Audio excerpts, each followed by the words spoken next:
ನಮಸ್ಕಾರ. ಮೆಗಾ ಸುದ್ದಿ ವಿಶೇಷ ಕಾರ್ಯಕ್ರಮಕ್ಕೆ ಸ್ವಾಗತ. ನಾನು ಹೇಮಕುಮಾರ್. ಕಾಂಗ್ರೆಸ್ ಸರ್ಕಾರ ಘೋಷಣೆ ಮಾಡಿರುವಂತಹ ಪಂಚ ಗ್ಯಾರಂಟಿಗಳಿಗೆ ಕತ್ತರಿ ಬೀಳುವಂತಹ ಎಲ್ಲ ಸಾಧ್ಯತೆ ಕಂಡು ಬರ್ತಾ ಇದೆ.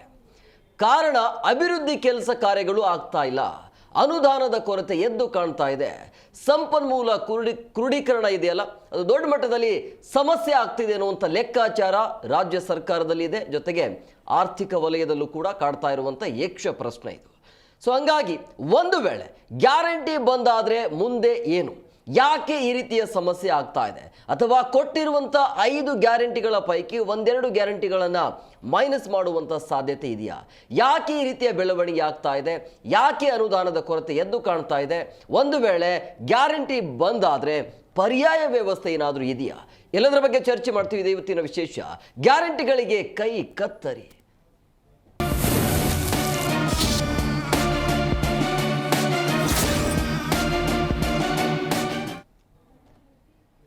ಚುನಾವಣೆಯ ಸಂದರ್ಭದಲ್ಲಿ 5 ಗ್ಯಾರಂಟಿಯನ್ನು ಕೊಡ್ತೀವಿ ಅಂತೇಳಿ ಅಧಿಕಾರಕ್ಕೆ ಬಂದಿರುವಂಥ ರಾಜ್ಯ ಕಾಂಗ್ರೆಸ್ ಸರ್ಕಾರ ಈಗ ಸರ್ಕಾರಕ್ಕೆ ದೊಡ್ಡ ಮಟ್ಟದಲ್ಲಿ ಸಮಸ್ಯೆ ಆಗ್ತಾ ಇರುವಂಥದ್ದು ಅನುದಾನದ ಕೊರತೆ. ಪಂಚ ಗ್ಯಾರಂಟಿ ಯೋಜನೆಯಿಂದ ಬೊಕ್ಕಸಕ್ಕೆ ಸಮಸ್ಯೆ ಎದುರಾಗ್ತಾ ಇದೆ ಅನ್ನೋದು. ಅಭಿವೃದ್ಧಿ ಕಾಮಗಾರಿ ಯೋಜನೆಗೆ ಅನುದಾನದ ಕೊರತೆ ಇದೆಯಾ? ಖಂಡಿತ ಇದೆ. ನೀರಾವರಿ ಸೇರಿ ಬೃಹತ್ ಯೋಜನೆಗಳಿಗೆ ಹಣದ ಸಮಸ್ಯೆ ಎದ್ದು ಕಾಣ್ತಾ ಇದೆ. ಪಂಚ ಗ್ಯಾರಂಟಿ ಯೋಜನೆಗಳ ಪರಿಶೀಲನೆಗೆ ಸರ್ವ ಸಿದ್ಧತೆಗೆ ರಾಜ್ಯ ಸರ್ಕಾರ ಮುಂದಾದಂತೆ ಕಾಣ್ತಾ ಇದೆ. UKP 3 ಅಂದರೆ ಕೃಷ್ಣ ಮೇಲ್ದಂಡ ಯೋಜನೆಯ 3ನೇ ಹಂತದ ಯೋಜನೆಗೆ 70,000 ಕೋಟಿಯನ್ನು ಹೊಂದಿಸುವಂಥ ಚಿಂತನೆ ಇದೆ. ಸೊ ಅಭಿವೃದ್ಧಿ ವೆಚ್ಚಕ್ಕೆ ಕತ್ತರಿ ಬಳಕೆಗೆ ಈಗ ಸಿದ್ದರಾಮಯ್ಯ ಚಿಂತನೆಯನ್ನು ಮಾಡ್ತಿದ್ದಾರೆ ಅನ್ನೋದು. ಕಾಯ್ದಿರಿಸಿರುವಂತಹ ಮೊತ್ತದಲ್ಲಿ 20% ಕಡಿತ ಆಗುವಂಥ ಸಂಭವ ಎದುರಾಗ್ತಾ ಇದೆ. ಗ್ಯಾರಂಟಿ ಯೋಜನೆಗಳಲ್ಲಿ ಅನರ್ಹ ಫಲಾನುಭವಿಗಳಿಗೆ ಈಗಾಗಲೇ ಕೋಕ್ ನೀಡಲಾಗ್ತಾ ಇದೆ. ಅಂದರೆ ರೇಷನ್ ಕಾರ್ಡ್ ತಿದ್ದುಪಡಿ, ಅಕ್ರಮವಾಗಿ ಯಾರೆಲ್ಲ ರೇಷನ್ ಕಾರ್ಡ್ಗಳನ್ನು ಹೊಂದಿದಾರಲ್ಲ ಅಂತಹ ರೇಷನ್ ಕಾರ್ಡ್ಗಳನ್ನು ಬಂದ್ ಮಾಡೋದಕ್ಕೆ ರಾಜ್ಯ ಸರ್ಕಾರ, ಕೇಂದ್ರ ಸರ್ಕಾರವು ಕೂಡ ಮುಂದಾಗಿದೆ. ಕೇಂದ್ರ ಸರ್ಕಾರದ ಸೂಚನೆಯಂತೆ ಅಕ್ರಮವಾಗಿ 7 ಲಕ್ಷ ಕಾರ್ಡ್ಗಳನ್ನು ಹೊಂದಿದಾರಲ್ಲ, BPL ಕಾರ್ಡ್ಗಳು, ಅದನ್ನು ಬಂದ್ ಮಾಡಬೇಕು ಅಂತ ಲೆಕ್ಕಾಚಾರ. ಅಂದರೆ ಎಲ್ಲೆಲ್ಲಿ ಸಾಧ್ಯ ಆಗುತ್ತೆ, ಎಲ್ಲಿಂದ ಮೈನಸ್ ಮಾಡಿದ್ರೆ ಎಲ್ಲಿಂದ ಹಣ ಸಿಗುವಂಥ ಸಾಧ್ಯತೆ ಇರುತ್ತೆ, ಎಲ್ಲ ಲೆಕ್ಕಾಚಾರದಿಂದ 20% ಕಡಿತ ಆಗಬೇಕು ಅನ್ನುವಂಥದ್ದು. ಅಂದರೆ ಈಗ ಕಾಯ್ದಿರಿಸಿರುವಂಥ ಮೊತ್ತದಲ್ಲಿ. ಸೊ ಹಂಗಾಗಿ ಇದೆಲ್ಲವೂ ಕೂಡ ಸಾಧ್ಯ ಆಗತ್ತಾ? ಬಂದಾದರೆ, ಒಂದು ವೇಳೆ ಕೊಟ್ಟಿರುವಂಥ ಗ್ಯಾರಂಟಿಗಳು ಬಂದಾದರೆ ಮುಂದೆ ಏನು ಮಾಡಬೇಕು, ಜನ ಏನು ಮಾಡಬೇಕು ಅಂತೇಳಿ ಈಗ ರುಚಿಯನ್ನು ತೋರಿಸಿದ್ವಿ. ಇದ್ದಕ್ಕಿದ್ದಾಗೆ ನಾವು ಬಂದ್ ಮಾಡಲ್ಲ, ಬಟ್ ಬೇರೆ ಏನಾದರೂ ಪ್ಲಾನ್ ಇದೆಯಾ ಅನ್ನುವಂಥದ್ದು. ಅಂದರೆ ಈಗ ತಿಂಗಳಿಗೆ ಬರುವಂಥ ಗ್ಯಾರಂಟಿಗಳು ಏನಿದಾವಲ್ಲ ಅದು 3 ತಿಂಗಳಿಗೊಮ್ಮೆಗೆ ಕೊಡುವಂಥ ಸಾಧ್ಯತೆ ಇದೆಯಾ? ಆ ರೀತಿ ಏನಾದರೂ ಲೆಕ್ಕಾಚಾರ ಇದೆಯಾ? ಆರ್ಥಿಕ ತಜ್ಞರು ಏನು ಹೇಳ್ತಾರೆ? ಒಂದು ವೇಳೆ ಬಂದಾದರೆ ಜನಸಾಮಾನ್ಯರು ಯಾವ ರೀತಿಯಾಗಿ ರುಚಿಗೆ ಹೇಳ್ತಾರೆ ಅಂತ. ಗ್ಯಾರಂಟಿ ಕೊಡಿ ಅಂತ ಯಾರೂ ಕೇಳಲಿಲ್ಲ, ಕೊಟ್ಟಾದ ಮೇಲೆ ನಾವು ಬಂದ್ ಮಾಡ್ತೀವಿ ಅಂದರೆ ಯಾರೂ ಸುಮ್ಮನೆ ಇರೋದಿಲ್ಲ. ಈ ರೀತಿಯ ಸಮಸ್ಯೆ ಎದುರಾಗುವಂಥ ಸಾಧ್ಯತೆ ಇರುತ್ತೆ. ಪ್ರಮುಖವಾಗಿ ಅನ್ನಭಾಗ್ಯ ಯೋಜನೆ, ಆ ಒಂದು ಯೋಜನೆಗೆ ಆಪರೇಷನ್ ಮಾಡುವಂಥ ಎಲ್ಲ ಸಾಧ್ಯತೆ ಕಂಡು ಬರ್ತಾ ಇದೆ.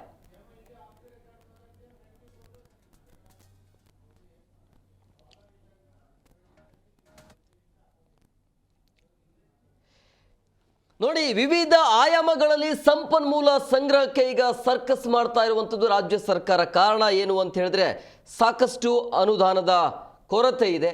ಸ್ವತಃ ಅವರ ನಾಯಕರೇ ಆರೋಪವನ್ನು ಮಾಡಿರುವಂಥದ್ದು, ನಮ್ಮ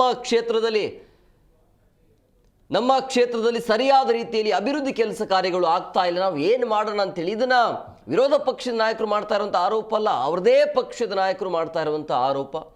ಮತ್ತು ಈಗ ಕೃಷ್ಣ ಮೇಲ್ದಂಡ ಯೋಜನೆಗೆ 3ನೇ ಹಂತದ ಯೋಜನೆಗೆ ಹಣ ಬಿಡುಗಡೆ ಮಾಡಲೇಬೇಕು. ದಶಕಗಳಿಂದ ಹೋರಾಟ ಮಾಡ್ತಾ ಇರುವಂಥ ರೈತರು ತಮ್ಮ ಭೂಮಿಯನ್ನು ಕಳೆದುಕೊಂಡಿದ್ದಾರೆ. ಈಗ ನಿಟ್ಟುಸಿರು ಬಿಡುವಂಥ ಪರಿಸ್ಥಿತಿ ಇದೆ. ಸದ್ಯಕ್ಕೆ ಘೋಷಣೆ ಆದ ನಂತರ ಕಳೆದ 10 ವರ್ಷಗಳಿಂದ ನಿರಂತರವಾಗಿ ಹೋರಾಟ ಮಾಡ್ತಾ ಇರುವಂಥದ್ದು, ಭೂಮಿಯನ್ನು ಕಳೆದುಕೊಂಡಿದ್ದಾರೆ, ಅವರಿಗೆ ಸಿಗಬೇಕಾಗಿರುವಂಥ ಪರಿಹಾರದ ಮೊತ್ತ ಸಿಗ್ತಿಲ್ಲ ಅಂಥೇಳಿ ನಿನ್ನೆ ಸಚಿವ ಸಂಪುಟ ಸಭೆಯಲ್ಲಿ ತೆಗೆದುಕೊಂಡಿರುವಂಥ ಮಹತ್ವದ ನಿರ್ಧಾರ, ಹಣವನ್ನು ನೀಡ್ತೀವಿ ಅಂಥೇಳಿ.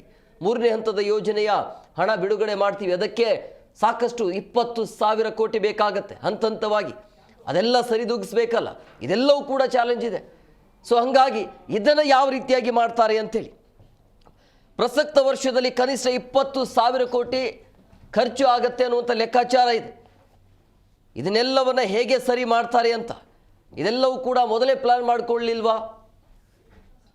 ಏನೇನು ಸಮಸ್ಯೆ ಆಗಬಹುದು? ಗ್ಯಾರಂಟಿ ಯೋಜನೆಗಳು 5 ವರ್ಷಗಳ ಕಾಲ ಗ್ಯಾರಂಟಿ ಯೋಜನೆಯನ್ನು ಕೊಡಲೇಬೇಕು.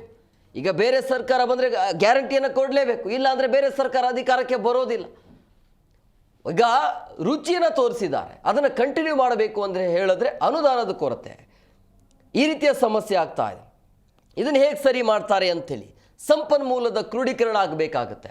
ಇದನ್ನು ಹೇಗೆ ಸರಿದೂಗಿಸ್ತಾರೆ? ಇದೆಲ್ಲವೂ ಕೂಡ ಚಾಲೆಂಜ್ ಇದೆ.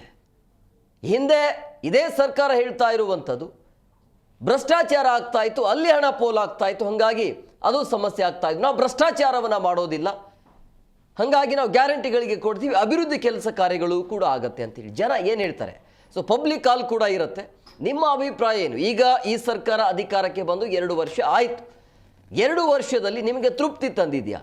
ಅಥವಾ ಸರಿಯಾದ ರೀತಿಯಲ್ಲಿ ನಿಮಗೆ ಸಿಗಬೇಕಾಗಿರುವಂಥ ಯೋಜನೆ ಅಂದರೆ ಈ ಗ್ಯಾರಂಟಿಗಳೇನಿದಾವಲ್ಲ ನಿಮ್ಮ ಮನೆಗೆ ತಲುಪ್ತಾ ಇದೆಯಾ? ಎಲ್ಲದರ ಬಗ್ಗೆ ಚರ್ಚೆ ಮಾಡೋಣ. ಚರ್ಚೆ ಮಾಡೋದಕ್ಕೆ ಅವರು ಜಾಯ್ನ್ ಆಗಿದ್ದಾರೆ. ನಾನು ಅವ್ರನ್ನ ಕಾರ್ಯಕ್ರಮಕ್ಕೆ ವೆಲ್ಕಮ್ ಮಾಡ್ತೀನಿ. ಆರ್ಥಿಕ ತಜ್ಞರಾಗಿರುವಂಥ ಅನಿಲ್ ಭಾರದ್ವಾಜ್ ಅವರು ಸರ್, ಕಾರ್ಯಕ್ರಮಕ್ಕೆ ಆತ್ಮೀಯವಾದಂಥ ಸ್ವಾಗತ. ಏನು ಕನ್ನಡ ಪರ ಹೋರಾಟಗಾರರು ಕೂಡ ಬರಬೇಕು, ಇನ್ನೇನು ಕೆಲವೇ ಕ್ಷಣಗಳಲ್ಲಿ ಬರ್ತಾರೆ. ಸೊ ಪ್ರಮುಖವಾಗಿ ಎಲ್ರಿಗೂ ಕೂಡ ಒಂದು ಸಮಸ್ಯೆ ಏನು ಅಂತ ಹೇಳಿದ್ರೆ ಗ್ಯಾರಂಟಿ ಅವಶ್ಯಕತೆ ಇತ್ತ ಅಂತೇಳಿ ಈಗ ಎಲ್ರಿಗೂ ಅರ್ಥ ಆಗ್ತಾ ಇದೆ. ಆಯಾ ಕ್ಷೇತ್ರದಲ್ಲಿ ಅಭಿವೃದ್ಧಿಯ ಕೆಲಸ ಕಾರ್ಯಗಳು ಆಗ್ತಾ ಇಲ್ಲ ಅನ್ನೋದು, ಬರೀ ಅವ್ರು ಗುದ್ದಾಡೋದು ಇವ್ರು ಗುದ್ದಾಡೋದೇ ಆಗ್ತಾ ಇದೆ. ಅದನ್ನು ಬಿಟ್ಟರೆ ಬೇರೆ ಏನೂ ಆಗ್ತಾ ಇಲ್ಲ. ಅಲ್ಲಿ ಅಭಿವೃದ್ಧಿ ಕೆಲಸ ಕಾರ್ಯಗಳು ಆಗ್ತಾ ಇಲ್ಲ, ಘೋಷಣೆಗಳು ಆಗ್ತಾ ಇದೆ, ಕಾರ್ಯರೂಪಕ್ಕೆ ಬರ್ತಾ ಇಲ್ಲ. ಇವತ್ತು CM ಸಿದ್ದರಾಮಯ್ಯನವರು ಕಲ್ಯಾಣ ಕರ್ನಾಟಕಕ್ಕೆ ಹೋಗ್ತಿದ್ದಾರೆ. ಕಾರಣ ಕಲ್ಯಾಣ ಕರ್ನಾಟಕದ ಒಂದು ಸ್ವಾತಂತ್ರ್ಯ ದಿನ, ಹೆಸರಿಗೆ ಮಾತ್ರ ಕಲ್ಯಾಣ ಕರ್ನಾಟಕ, ಅಲ್ಲಿ ಏನೂ ಆಗ್ತಾ ಇಲ್ಲ. ಹೆಸರು ತಕ್ಕಂತೆ ಅಭಿವೃದ್ಧಿ ಕೆಲಸ ಕಾರ್ಯಗಳು ಅಲ್ಲಿ ಆಗ್ತಾನೆ ಇಲ್ಲ ಕಲ್ಯಾಣ ಕರ್ನಾಟಕ ಭಾಗದಲ್ಲಿ. ಈ ರೀತಿಯ ಸಮಸ್ಯೆ ಇದೆ. ಗ್ಯಾರಂಟಿ ಯಾರಿಗೆ ಸಿಗಬೇಕು ಅವರಿಗೆ ಸಿಕ್ಕಿದ್ರೆ ಒಳ್ಳೆಯದು ಅಂಥೇಳಿ ಇದನ್ನು ಅಕ್ರಮವಾಗಿಯೂ ಕೂಡ ಬಳಸಿಕೊಳ್ಳಲಾಗ್ತಾ ಇದೆ. ಯಾಕೆ ಅಂತ ಹೇಳಿದ್ರೆ ಈಗ BPL ಕಾರ್ಡ್ಗಳನ್ನು ಏನು ರದ್ದು ಮಾಡಲಿಕ್ಕೆ ಹೊರಡ್ತಿದ್ದಾರಲ್ಲ, ಆರ್ಥಿಕವಾಗಿ ಎಲ್ಲವೂ ಸರಿ ಇದ್ದರೂ ಕೂಡ BPL ಕಾರ್ಡ್ಗಳನ್ನು ಹೊಂದಿದ್ದಾರೆ ಅನ್ನೋದು. ಸೊ ಯಾಕೆ ಹಿಂಗಾಗ್ತಾ ಇದೆ ಎಲ್ಲದರ ಬಗ್ಗೆ ಚರ್ಚೆ ಮಾಡೋಣ. ಮೊದಲನೇದಾಗಿ ನಾನು ಅನಿಲ್ ಭಾರದ್ವಾಜ್ ಅವರನ್ನೇ ನೇರವಾಗಿ ಕೇಳ್ತೀನಿ. ನಿಮಗೆ ತೃಪ್ತಿ ಇದೆಯಾ ಪ್ರಮುಖವಾಗಿ ಗ್ಯಾರಂಟಿ ಘೋಷಣೆ ಆದ ನಂತರ ಈ ಸರ್ಕಾರದ ಆರ್ಥಿಕ ವ್ಯವಸ್ಥೆಯನ್ನು ನೋಡಿದಾಗ?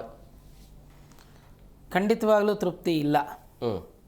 ನೇರವಾಗಿ ಹೇಳಬೇಕು ಅಂತಂದರೆ ಎಲ್ಲ ರೀತಿಯಿಂದನೂ ಸರ್ಕಾರ ಕರ್ನಾಟಕದಲ್ಲಿ ನಡೀತಿರುವಂಥ ರೀತಿ, ನಮ್ಮ ನಾಯಕರು, ಅವರ ನಡವಳಿಕೆ, ಅವರ ವಿಚಾರಗಳು, ಇದೆಲ್ಲನೂ ಮೊದಲಿಂದನೇ ಹಳಿ ಹಿಡಿಲೇ ಇಲ್ಲ.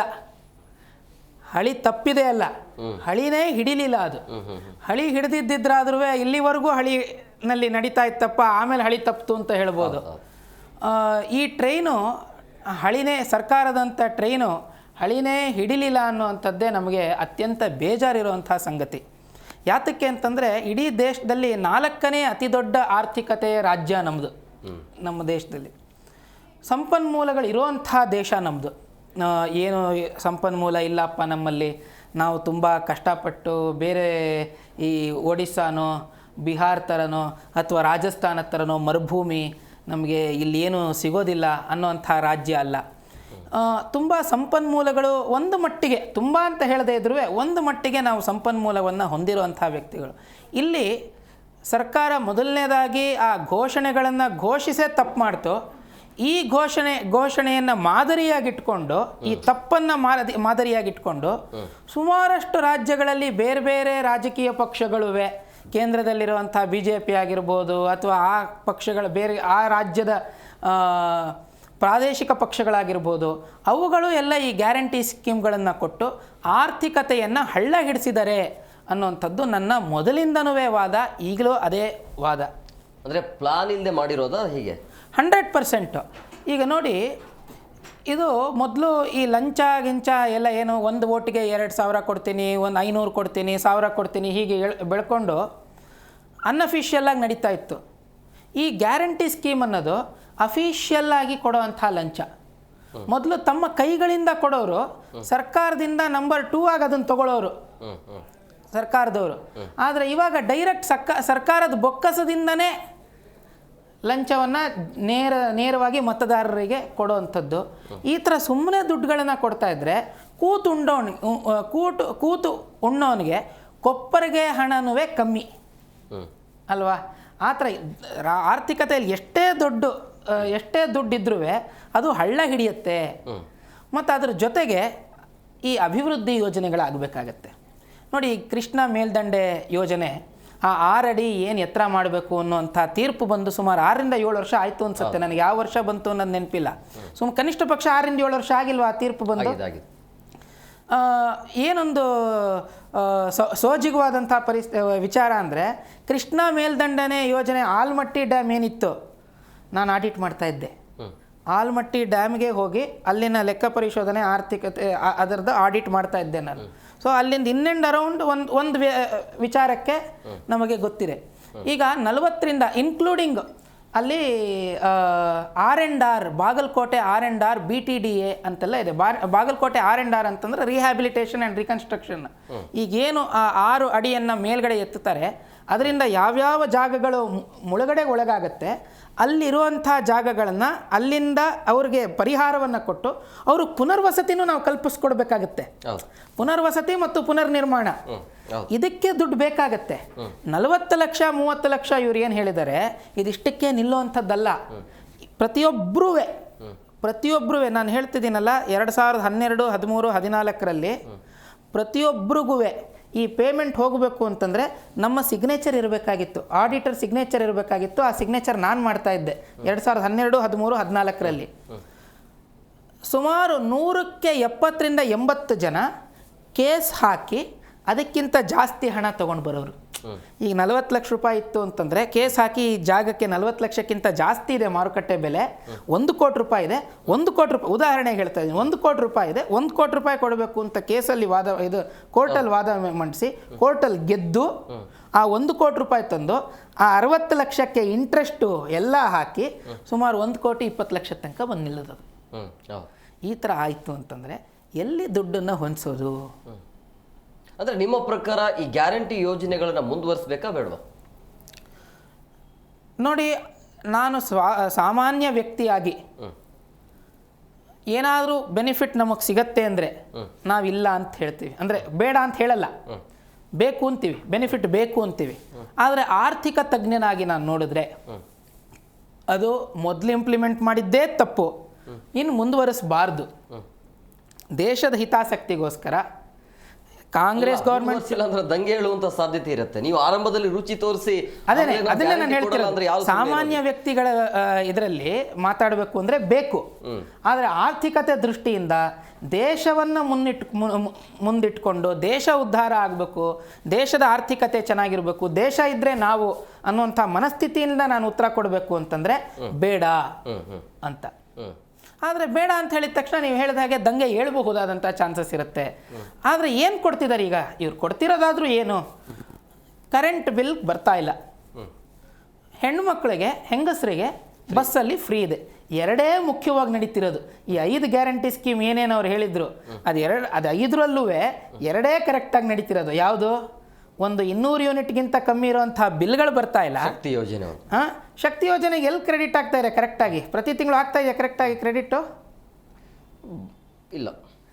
ಯಾವಾಗಲೂ ಒಂದು ಸತಿ ಮೀಟಿಂಗ್ ಮಾಡ್ತಾರೆ, ಒಂದಷ್ಟು ಜನ ಆಗಿದ ತಕ್ಷಣ 1-2 ತಿಂಗಳು ಕೊಡ್ತಾರೆ, ಪುನಃ ಇನ್ನೊಂದು 4 ತಿಂಗಳು ಉಳಿಸ್ತಾರೆ, ಆಮೇಲೆ ಪುನಃ ಗಲಾಟೆ ಮಾಡಿದ್ರೆ 2 ತಿಂಗಳು ಕೊಟ್ಟು ಕಣ್ಣೊರೆಸ್ದ ಹಾಗೆ ಮಾಡ್ತಾರೆ. ಸೊ ಶಕ್ತಿ ಯೋಜನೆ ಏನು ಕರೆಕ್ಟಾಗಿ ಇಂಪ್ಲಿಮೆಂಟ್ ಮಾಡ್ತಾರೆ ಅಂತ ಹೇಳಲ್ಲ. ಇವೆಲ್ಲ ಮಾಡಿದಾಗ ಸುಮಾರು 53 ಸಾವಿರ ಕೋಟಿ ರೂಪಾಯಿಗಳನ್ನು ನಾವು ಅಂದಾಜು ಮಾಡಿತ್ತು ಸರ್ಕಾರ. 53 ಸಾವಿರ ಕೋಟಿ ಆಗತ್ತೆ ಅಂತ. 53 ಸಾವಿರ ಕೋಟಿನೂ ಸಾಲನೇ. ಮನೆಯಲ್ಲಿ ಮಕ್ಕಳಿಗೆ ತಂದೆ ಸಾಲ ಮಾಡಿ ಚಾಕ್ಲೇಟ್ ತಂದುಕೊಡೋವಂಥ ದರದ್ದು ಏನಿದೆ? ಮನೆಯಲ್ಲಿ ಅನ್ನ ಇರಬೇಕಾದ್ರೆ ಮಗು ಜೀವನನೂ ಹಾಳು ಮಾಡ್ತಾ ಇದ್ದೀವಿ, ಮನೆ ಆರ್ಥಿಕ ಪರಿಸ್ಥಿತಿನೂ ಹಾಳು ಮಾಡ್ತಾ ಇದ್ದೀವಿ. ಹೌದಾ ಇಲ್ವೋ? ಈಗ ಎಚ್ಚೆತ್ಕೊಳ್ಬೇಕಾಗಿರೋರು ಯಾರು? ಈಗ ಜನ ಎಚ್ಚೆತ್ಕೋಬೇಕು. ಅಂದರೆ ಸ್ವಯಂ ಪ್ರೇರಿತವಾಗಿ ನಿಮ್ಮ ಗ್ಯಾರಂಟಿಗಳು ನಮಗೆ ಬೇಡ, ನಿಮ್ಮ ಗ್ಯಾರಂಟಿಗಳು ನಮಗೆ ಬೇಡ ಸ್ವಾಮಿ, ದೇಶದ ಹಿತದೃಷ್ಟಿಯಿಂದ ನೀವು ನಮಗೆ ಕೊಡ್ತೀರಾ, ನಮ್ಮ ಗಂಡಂದಿರಿಂದ ಕಿತ್ಕೊಳ್ತಿದ್ದೀರಾ ಅಂತ ಅವರು ಪ್ರಶ್ನೆ ಮಾಡ್ತಿದ್ದಾರೆ. ಅದಕ್ಕಿನ್ನ ಬಂದಿರಲಿಲ್ಲ, ನಾನು ಇವಾಗ ಬರ್ತೀನಿ. ಈ ಪ್ರಶ್ನೆ ನೀವು ಕೇಳಿದ್ರಿಂದ ನಮಗೆ ಹೆಣ್ಮಕ್ಳು ಹೆಂಗಸರುಗಳೆಲ್ಲರೂ ಅವ್ರಿಗೆ ಶಕ್ತಿ ಯೋಜನೆನೇ ಕರೆಕ್ಟಾಗಿ ಇಂಪ್ಲಿಮೆಂಟ್ ಆಗಿಲ್ಲ, ಅದು ಬೇರೆ ವಿಚಾರ. ಮನೆಗೆ ಎಲೆಕ್ಟ್ರಿಸಿಟಿ ಬಿಲ್ ಬರ್ತಾ ಇಲ್ಲ. ಮತ್ತು ಪ್ರತಿ ಇನ್ನೊಂದು ಗ್ಯಾರಂಟಿ, ನಾವೆಲ್ಲರೂ ಓಡಾಡಿದ್ರೆ ಓಡಾಡಿದ್ರೆ ಇವತ್ತು ಮಾತಾಡೋಣ. ಕಾಲರ್ಸ್ ಇದ್ದಾರೆ ಒಬ್ರು, ರಂಗಯ್ಯ ಅಂತೇಳಿ. ರಂಗಯ್ಯ ಅವರೇ ನಮಸ್ಕಾರ. ಸರ್ ನಮಸ್ಕಾರ. ಈಗ ರಾಜ್ಯ ಸರ್ಕಾರ ಕೈಗೊಳ್ತಾ ಇರುವಂತದ್ದು ಗ್ಯಾರಂಟಿ ಬೇಡ ಅನ್ನುವಂಥ ಲೆಕ್ಕಾಚಾರಕ್ಕೆ ಬಂದಿರುವಂಥದ್ದು. ಹೌದು ಏನ್ ಹೇಳ್ತೀರಿ? ಸರ್ ಅದನ್ನೆಲ್ಲ ನಿಲ್ಸ್ಬಿಟ್ಟು ಫಸ್ಟ್ ರೈತರುಗಳಿಗೆ ಕರೆಂಟ್ ಕೊಡಿ, ಹ್ಮ್ ಓದೋ ಮಕ್ಳಿಗೆ ಫೀಸ್ಗಳ ಕಮ್ಮಿ ಮಾಡಿ. ಓಕೆ. ಸುಮ್ಮನೆ ಕೆಲ್ಸಕ್ಕೆ ಬರ್ದವೆಲ್ಲ ಕೊಟ್ಕೊಂಡು ದೇಶನೇ ದಿವಾಳಿ ಮಾಡಿ ಮಡಿತಾವ್ರೆ. ಹ್ಮ್ ಹಾ, ಇಲ್ಲಿ 3 ದಿವಸ ಆಯ್ತು ಹ್ಮ್ ರೈತರುಗಳು ಇಲ್ದೇ ಮಳೆ ಇಲ್ದೇ ಸಾಯ್ತಾವ್ರೆ. ಕೆಲ್ಸಕ್ಕೆ ಬರ್ದವೆಲ್ಲ ಏನೇನೋ ಕೊಟ್ಕೊಂಡು ಎಲ್ಲ ಹಾಳು ಮಾಡಿ ಮಡಿತಾವ್ರೆ. ಎಸ್. ಈಗಲೇ ಆಯಕ ರೈತರುಗಳಿಗೆ ಕರೆಂಟ್ ಇಲ್ಲ. ಹೌದು. ಹಾ ಹ್ಮ್ ಹ್ಮ್ ಅಲ್ಲ ರೋಡ್ನಲ್ಲಿ ಅಲ್ಲ ಮಾಧ್ಯಮದವ್ರು ನೀವೇ ನೋಡ್ತಾ ಇದ್ದೀರಿ. ಅಲ್ಲಲ್ಲ ಗೊತ್ತಾಯ್ತು. ಒಬ್ಬ ರೈತರಾಗಿ ನಮ್ಗೆ ಗ್ಯಾರಂಟಿ ಯೋಜನೆ ಬೇಡ ಅನ್ನುವಂಥ ನಿರ್ಧಾರಕ್ಕೆ ಬಂದಿದ್ದೀರಲ್ಲ. ಸರ್ಕಾರ ಹೇಳ್ತಾ ಇರುವಂತದ್ದು ರೈತರ ಪರವಾಗಿ ನಾವಿದ್ದೇವೆ, ರೈತರಿಗೆ ನಾವು ಕೊಡ್ತಾ ಇದ್ದೀವಿ ಅಂತ. ಈಗ ರೈತರೇ ಕಾಲ್ ಮಾಡಿ ನಮ್ಗೆ ಗ್ಯಾರಂಟಿಗಳು ಬೇಕಾಗಿಲ್ಲ ಅನ್ನುವಂಥದ್ದು. ಹೌದು. ಅದರಿಂದ ಏನು ಹೆಂಗಸುಗಳಿಗೆ ಕೊಡ್ತಾ ಇದ್ದೀರ ಅಷ್ಟೇ. ಅಲ್ಲ ಹೆಂಡತಿ ನಿಮ್ಗೆ ಕೊಡ್ತಾ ಇಲ್ವಾ? ಗಂಡಸರಿಗೆ ಏನ್ ಸಿಗ್ತದೆ? ಅಲ್ಲ ಈಗ 2,000 ರೂಪಾಯಿ ಹೆಂಡತಿ ಕೈಲಿ ಬರ್ತಾ ಇದೆ, ಬಟ್ ಆ 2,000 ನಿಮ್ ಜೇಬಿಗೆ ಬರ್ತಿದೆಯಾ ಇಲ್ಲ ಅಂತ. ಸರ್ ಅದು ಪರ್ಮನೆಂಟ್ ಆಗಿ ಬರ್ತಾರಲ್ಲ, ಬರೋ ಕಡೆ ಬರ್ತಾದೆ, ಬರದಲ್ಲ ಕಡೆ ಇಲ್ಲ. ಹಾ ಈಗ ದಸರಾಕ್ಕೆ ಇಲ್ಲಾಂದ್ರೆ ದೀಪಾವಳಿಗೆ ಬರ್ಬೋದು. ಬರ್ತಾ ಇಲ್ಲ ಅದು ಬೋನಸ್ ತರ. ದಸರಾ ಇಲ್ಲಾಂದ್ರೆ ದೀಪಾವಳಿಗೆ ಕೊಡ್ತಾರ ಅನ್ಸತ್ತೆ. ಸರ್ ಒಂದ್ ಹೇಳ್ತೀನಿ ಕೇಳಿ, ರೈತರುಗಳಿಗೆ ಬೆಳೆಗಳಿಗೆ ಈಗಲೇ ಅದೇ ಮೇವು ಸಿಗ್ತಾ ಇಲ್ಲ. ಹೌದು. ಹಾ, 500 ರೂಪಾಯಿ ಕೊಟ್ರು ಒಂದ್ ಮೂಟೆ ಮೇವು ಸಿಗ್ತಾ ಇಲ್ಲ. ಇವ್ ಯಾವ್ಯಾವ ಚಡ್ಡಿ ಕೊಡ್ತೀನಿ, ಲಂಗ ಕೊಡ್ತೀನಿ, ಬೋನಿನ್ ಕೊಡ್ತೀನಿ ಅಂತ ಹೇಳ್ತಾರೆ ಅವನು. ಅಯ್ಯಕ್ ನನ್ನ ಮಕ್ಳು. ರೈತರುಗಳಿಗೆ ಮಾತ್ರ ಯಾವ್ದು ₹1 ಇಲ್ಲ ಇದರಿಂದ. ಅಲ್ಲ ನೀವು ಕುಡಿತೀರಾ? ನಿಮ್ಗೆ ಕುಡಿಯೋಕೆ ರೇಟ್ ಜಾಸ್ತಿ ಮಾಡಿದಾರಲ್ಲ ಕ್ವಾರ್ಟರ್ಗಳಿಗೆ. ಸ್ವಾಮಿ ನಾವು ಕುಡಿಯೋದು ಇಲ್ಲ, ಬೀಡಿನೂ ಇಲ್ಲ, ಯಾವ್ದು ಇಲ್ಲ. ನಾವೊಬ್ರು ರೈತರು. 4 ದಿವಸ ಆಯ್ತು ಕರೆಂಟ್ ಹೋಗಿ, ರೈತರುಗಳಿಗೆ ಕರೆಂಟ್ ಇಲ್ಲ. ಕರೆಂಟ್ ಇಲ್ಲ. ಈಗಲೇ ಆಲೆ ಕರೆಂಟಿನ ಅಭಾವ ಅಂತಾರೆ. ಸಾಕಷ್ಟು ಸಮಸ್ಯೆ ಇದೆ. ಗೊಬ್ಬರದ ಸಮಸ್ಯೆ ಕೂಡ ಕಾಡ್ತಾ ಇದೆ ಅನ್ಸುತ್ತೆ ಅಲ್ವಾ? ಮತ್ತ 500 ರೂಪಾಯಿ ಕೊಟ್ರು ಒಂದ್ ಮೂಟೆ ಮೇವು ಸಿಗ್ತಾರ, ಎಲ್ಲ ಬ್ಲಾಕ್ ಮಾಡ್ತಾವ್ರೆ ಇವರು. ಧರ್ಮಸ್ಥಳ ಬಂಗ್ಲೆ ಗುಡ್ಡ ಅಂತ ಅವ್ನು ಚಡ್ಡಿ ಓದ್ಕೊಳೋದ, ಲಂಗ ಓದ್ಕೊಳೋದ, ಇದನ್ನೇ ಹೇಳ್ತಾರೆ. ಅಯ್ಯೋ ನನ್ನ ಮಕ್ಕಳು. ಅಂದ್ರೆ ಗ್ಯಾರಂಟಿ ಹೆಸರಲ್ಲಿ ಕಣ್ಣೋರಿಸುವಂತ ಕೆಲಸ ಆಗ್ತಾ ಇದೆ ಅಂತ ಹೇಳಿ, ಅಂದ್ರೆ ರೈತರ ಕಡೆ ನೋಡೋದಿಲ್ಲ, ಗ್ಯಾರಂಟಿಲಿ ಗುದ್ದಾಡುವಂತ ಕೆಲಸ ಆಗ್ತಾ ಇದೆ. ಅಪರೂಪಕ್ಕೆ 2 ತಿಂಗಳಿಗೆ ಅಥವಾ 3 ತಿಂಗಳಿಗೊಮ್ಮೆಗೆ ಒಂದ್ಸಲ ದುಡ್ಡು ಹಾಕ್ತಾರೆ. ಹೌದು ಸರ್. ಈಗ ಏನ್ ಸಿಗ್ತದೆ? ಈಗ ಒಂದ್ ಮಳೆ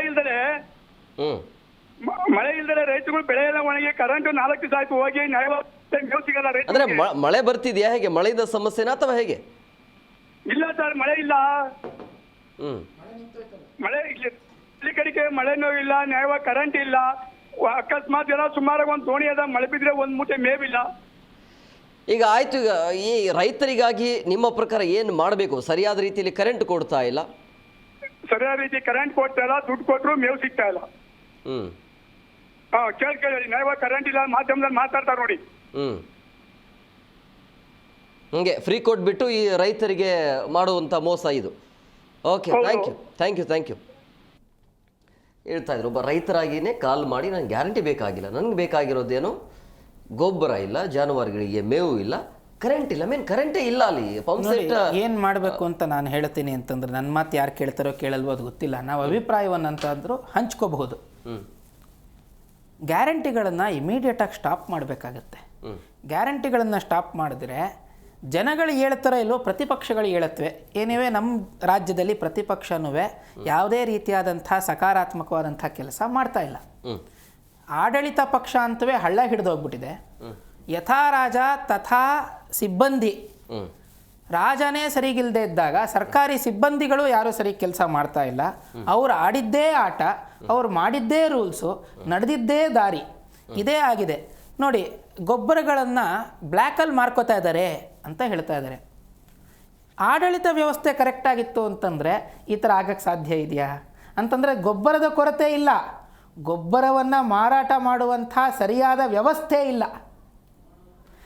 ಯಾರಿಗೆ ತಲುಪಬೇಕೋ, ಫಲಾನುಭವಿಗಳು ಯಾರಿದ್ದಾರೋ ಅವ್ರಿಗೆ ತಲುಪಿಸುವಂಥ ಉದ್ದೇಶ ಇಲ್ಲ. ಎರಡನೇದಾಗಿ ಏನು ಮಾಡ್ತಿದೆ, ಅಪಾತ್ರ ದಾನ. ಯಾರಿಗೆ ಬೇಕಾಗಿದೆ? ಇವತ್ತಿಗೂ ನಾನು ಆಗಲೇ ಹೇಳ್ತಾ ಇದ್ದೆ, ಇವತ್ತಿಗೂ ನಮ್ಮ ತಾಯಿನೋ ನಮ್ಮ ಮನೆಯವರು ಹೆಣ್ಮಕ್ಳು ಯಾರು ಹೊರಗಡೆ ಹೋಗ್ತಾರೆ ಅಂದರೆ ನಾನು ಇವತ್ತಿಗೂ ಕೇಳ್ತೀನಿ, ನನಗೆ ಮರ್ತೋಗ್ಬಿಡುತ್ತೆ ಬಸ್ಸಲ್ಲಿ ದುಡ್ಡಿಲ್ಲ ಅಂತ, ಚೇಂಜ್ ಇದೆಯಾ ಅಂತ ಕೇಳ್ತೀನಿ ಇವತ್ತಿಗೂ. ಬಸ್ಸಲ್ಲಿ ಹೋಗ್ತಿದ್ದಾರೆ ಅಂದರೆ ಚೇಂಜ್ ಇದೆಯಾ ಅಂತ ಕೇಳ್ತೀನಿ. ಈಗ ಫೋನ್ಪೇ ಬಂದಿರ್ಬೋದು, ಆದ್ರೂ ಚೇಂಜ್ ಇದೆಯಾ ಅಂತ ಹೇಳ್ತೀನಿ. ಅವರು ಎಲ್ಲಿ ದುಡ್ಡೇ ಇಲ್ವಲ್ಲ ಅಂತಾರೆ. ನನ್ನ ಮನೆಯವ್ರಿಗೆ, ನಾನು ಚಾರ್ಟರ್ಡ್ ಅಕೌಂಟೆಂಟು, ನನ್ನ ಮನೆಯವ್ರಿಗೆ ಯಾತಕ್ಕೆ ಬೇಕು ಫ್ರೀ ಬಸ್ಸು ಅಂತ ನಾನು ಕೇಳ್ತೀನಿ. ಕೊನೆ ಪಕ್ಷ ಕೊಡೋರ ಹತ್ರನಾರು ಕೊಟ್ಟಿದ್ರೆ ನಮ್ಮ ಮನೆಯವ್ರ ಹತ್ರ ಕೊಡಿಸ್ತಿದ್ದೆ ನಾನು ದುಡ್ಡನ್ನು. ಆಗಲಿ ಆರ್ಥಿಕತೆಗೆ ನಮ್ಮ ಮನೆಯಿಂದ ಆದಷ್ಟು ಒಂದು ಇದು ಒಳ್ಳೇದಾಗಲಿ ಅಂತ. ಆ ಥರ ನಂತರದವರು ಕೋಟ್ಯಾಂತರ ಜನ ಕರ್ನಾಟಕದಲ್ಲಿ ಇದ್ದಾರೆ. ನಮಗೆ ಬೇಡಪ್ಪ ಅಂತ ಹೇಳೋರು. ಯಾಕೆ ಅಂತಂದರೆ ನರೇಂದ್ರ ಮೋದಿಯವರು ಗ್ಯಾಸ್ ಸಿಲಿಂಡ್ರನ್ನ ಸಬ್ಸಿಡಿ ಬಿಡಿ ಅಂತ ಹೇಳಿದಾಗ ಲಕ್ಷಾಂತರ ಜನ ಅದನ್ನು ಬಿಟ್ಟರು. ಬೇಡ, ನಮಗೆ ಅವಶ್ಯಕತೆ ಇಲ್ಲ, ನಾವು ದುಡ್ಡು ಕೊಡ್ತೀವಿ, ಇನ್ನು 300 ರೂಪಾಯಿ ಏನು ಜಾಸ್ತಿ ಆಗುತ್ತೆ ನಮಗೆ, ಕೊಡ್ತೀವಿ ಅಂತ. ಅದರಿಂದ ಉಜ್ವಲ ಸ್ಕೀಮ್ ಆಯಿತು. ಸೊ ಅಪಾತ್ರದಾನ ಆಗಬಾರ್ದು, ಪಾತ್ರದಾನ ಆಗಬೇಕು. ಯಾರಿಗೆ ಅವಶ್ಯಕತೆ ಇದೆ ಅವ್ರಿಗೆ ಕೊಡಿ, ಯಾರಿಗೆ ಅವಶ್ಯಕತೆ ಇಲ್ಲ ಅವ್ರಿಗೆ ಕೊಡಬೇಡಿ. ರೈತರಿಗೆ ಅವಶ್ಯಕತೆ ಇದೆ, ಇಲ್ಲಿ ಏನು ಉಳಿತಾಯ ಆಗುತ್ತೆ ಅದನ್ನು ರೈತರಿಗೆ ಕರೆಂಟ್ ಕೊಡಿ. ಬೆಸ್ಕಾಮ್ ಆಗಿರ್ಬೋದು, ಮೆಸ್ಕಾಮ್, ಹೆಸ್ಕಾಮ್ 5 ಕಾಮ್ಗಳು ಏನಿದೆ ನಮ್ಮ ಹತ್ರ, ಎಸ್ಕಾಮ್ಗಳು ನಮ್ಮ ರಾಜ್ಯದಲ್ಲಿ. ಕರೆಂಟಿನ ಕೊರತೆ ಇವತ್ತು ನಮ್ಮ ದೇಶದಲ್ಲಿ ಇಲ್ಲ. ಆದರೆ ಕರೆಂಟನ್ನು ಸರಬರಾಜು ಮಾಡೋದಿದೆಯಲ್ಲ, ವಿದ್ಯುತ್ ಸರಬರಾಜು, ಅದು ಸಾಮಾನ್ಯವಾದಂಥ ಕೆಲಸ ಅಲ್ಲ. ಎಲ್ಲ ಎಸ್ಕಾಮ್ಗಳು ಲಾಸಲ್ಲಿ ನಡೀತಾ ಇದೆ ಇವತ್ತು. ಯಾವತ್ತು ಈ ಗ್ಯಾರಂಟಿ ಸ್ಕೀಮ್ ಇಲ್ಲದೇ ಇದ್ದಾಗಲೇ ಕರೆಕ್ಟಾಗಿ ಬಿಲ್ ಕಟ್ತಾ ಇದ್ದಿದ್ದ ಸಮಯದಲ್ಲೇ ಅದು ಲಾಸಲ್ಲಿ ನಡೀತಾ ಇತ್ತು.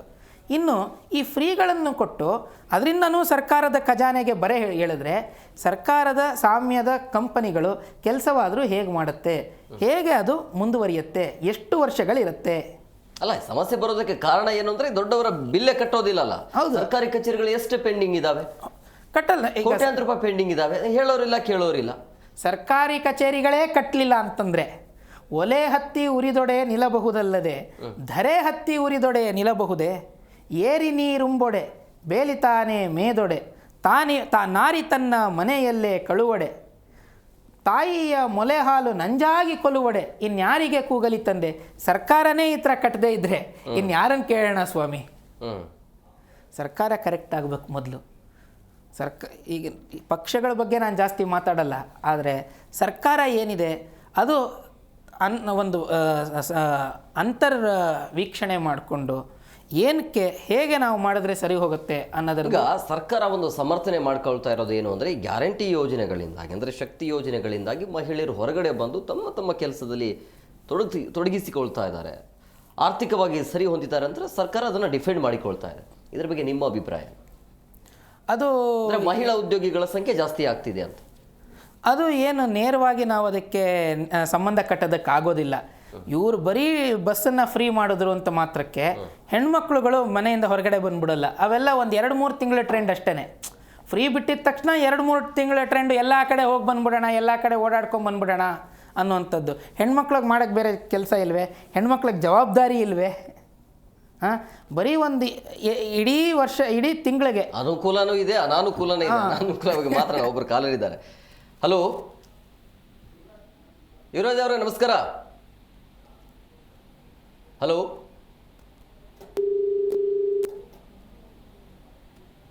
ಸಾಧ್ಯ ಆಗ್ತಾ ಇಲ್ಲ. ಈಗ ಅವ್ರು ಹೇಳ್ತಾ ಇರುವಂಥದ್ದು ಗ್ಯಾರಂಟಿ ಯೋಜನೆಗಳಿಂದ ಫ್ರೀಯಾಗಿ ಬಸ್ಸಲ್ಲಿ ಓಡಾಟ ಮಾಡ್ತಾರೆ, ಅಮೌಂಟ್ ಸೇವ್ ಆಗುತ್ತೆ, ಆಫೀಸಲ್ಲಿ ಹೋಗ್ತಾರೆ, ಮತ್ತು ಹೋಗೋ ಬರೋದು ಅಮೌಂಟ್ ಸೇವ್ ಆಗ್ತಾ ಇದೆ, ಮಹಿಳೆಯರು ಧೈರ್ಯದಿಂದ ಹೊರಗಡೆ ಹೋಗಿ ಕೆಲಸವನ್ನು ಮಾಡ್ತಿದ್ದಾರೆ. ಇದಕ್ಕೆ ಪರಿಹಾರ ನೋಡಿ, ಎಲ್ಲದಕ್ಕೂ ಒಂದು ಪರಿಹಾರ ಇದೆ. ಏನು ಪರಿಹಾರ ಇದೆ?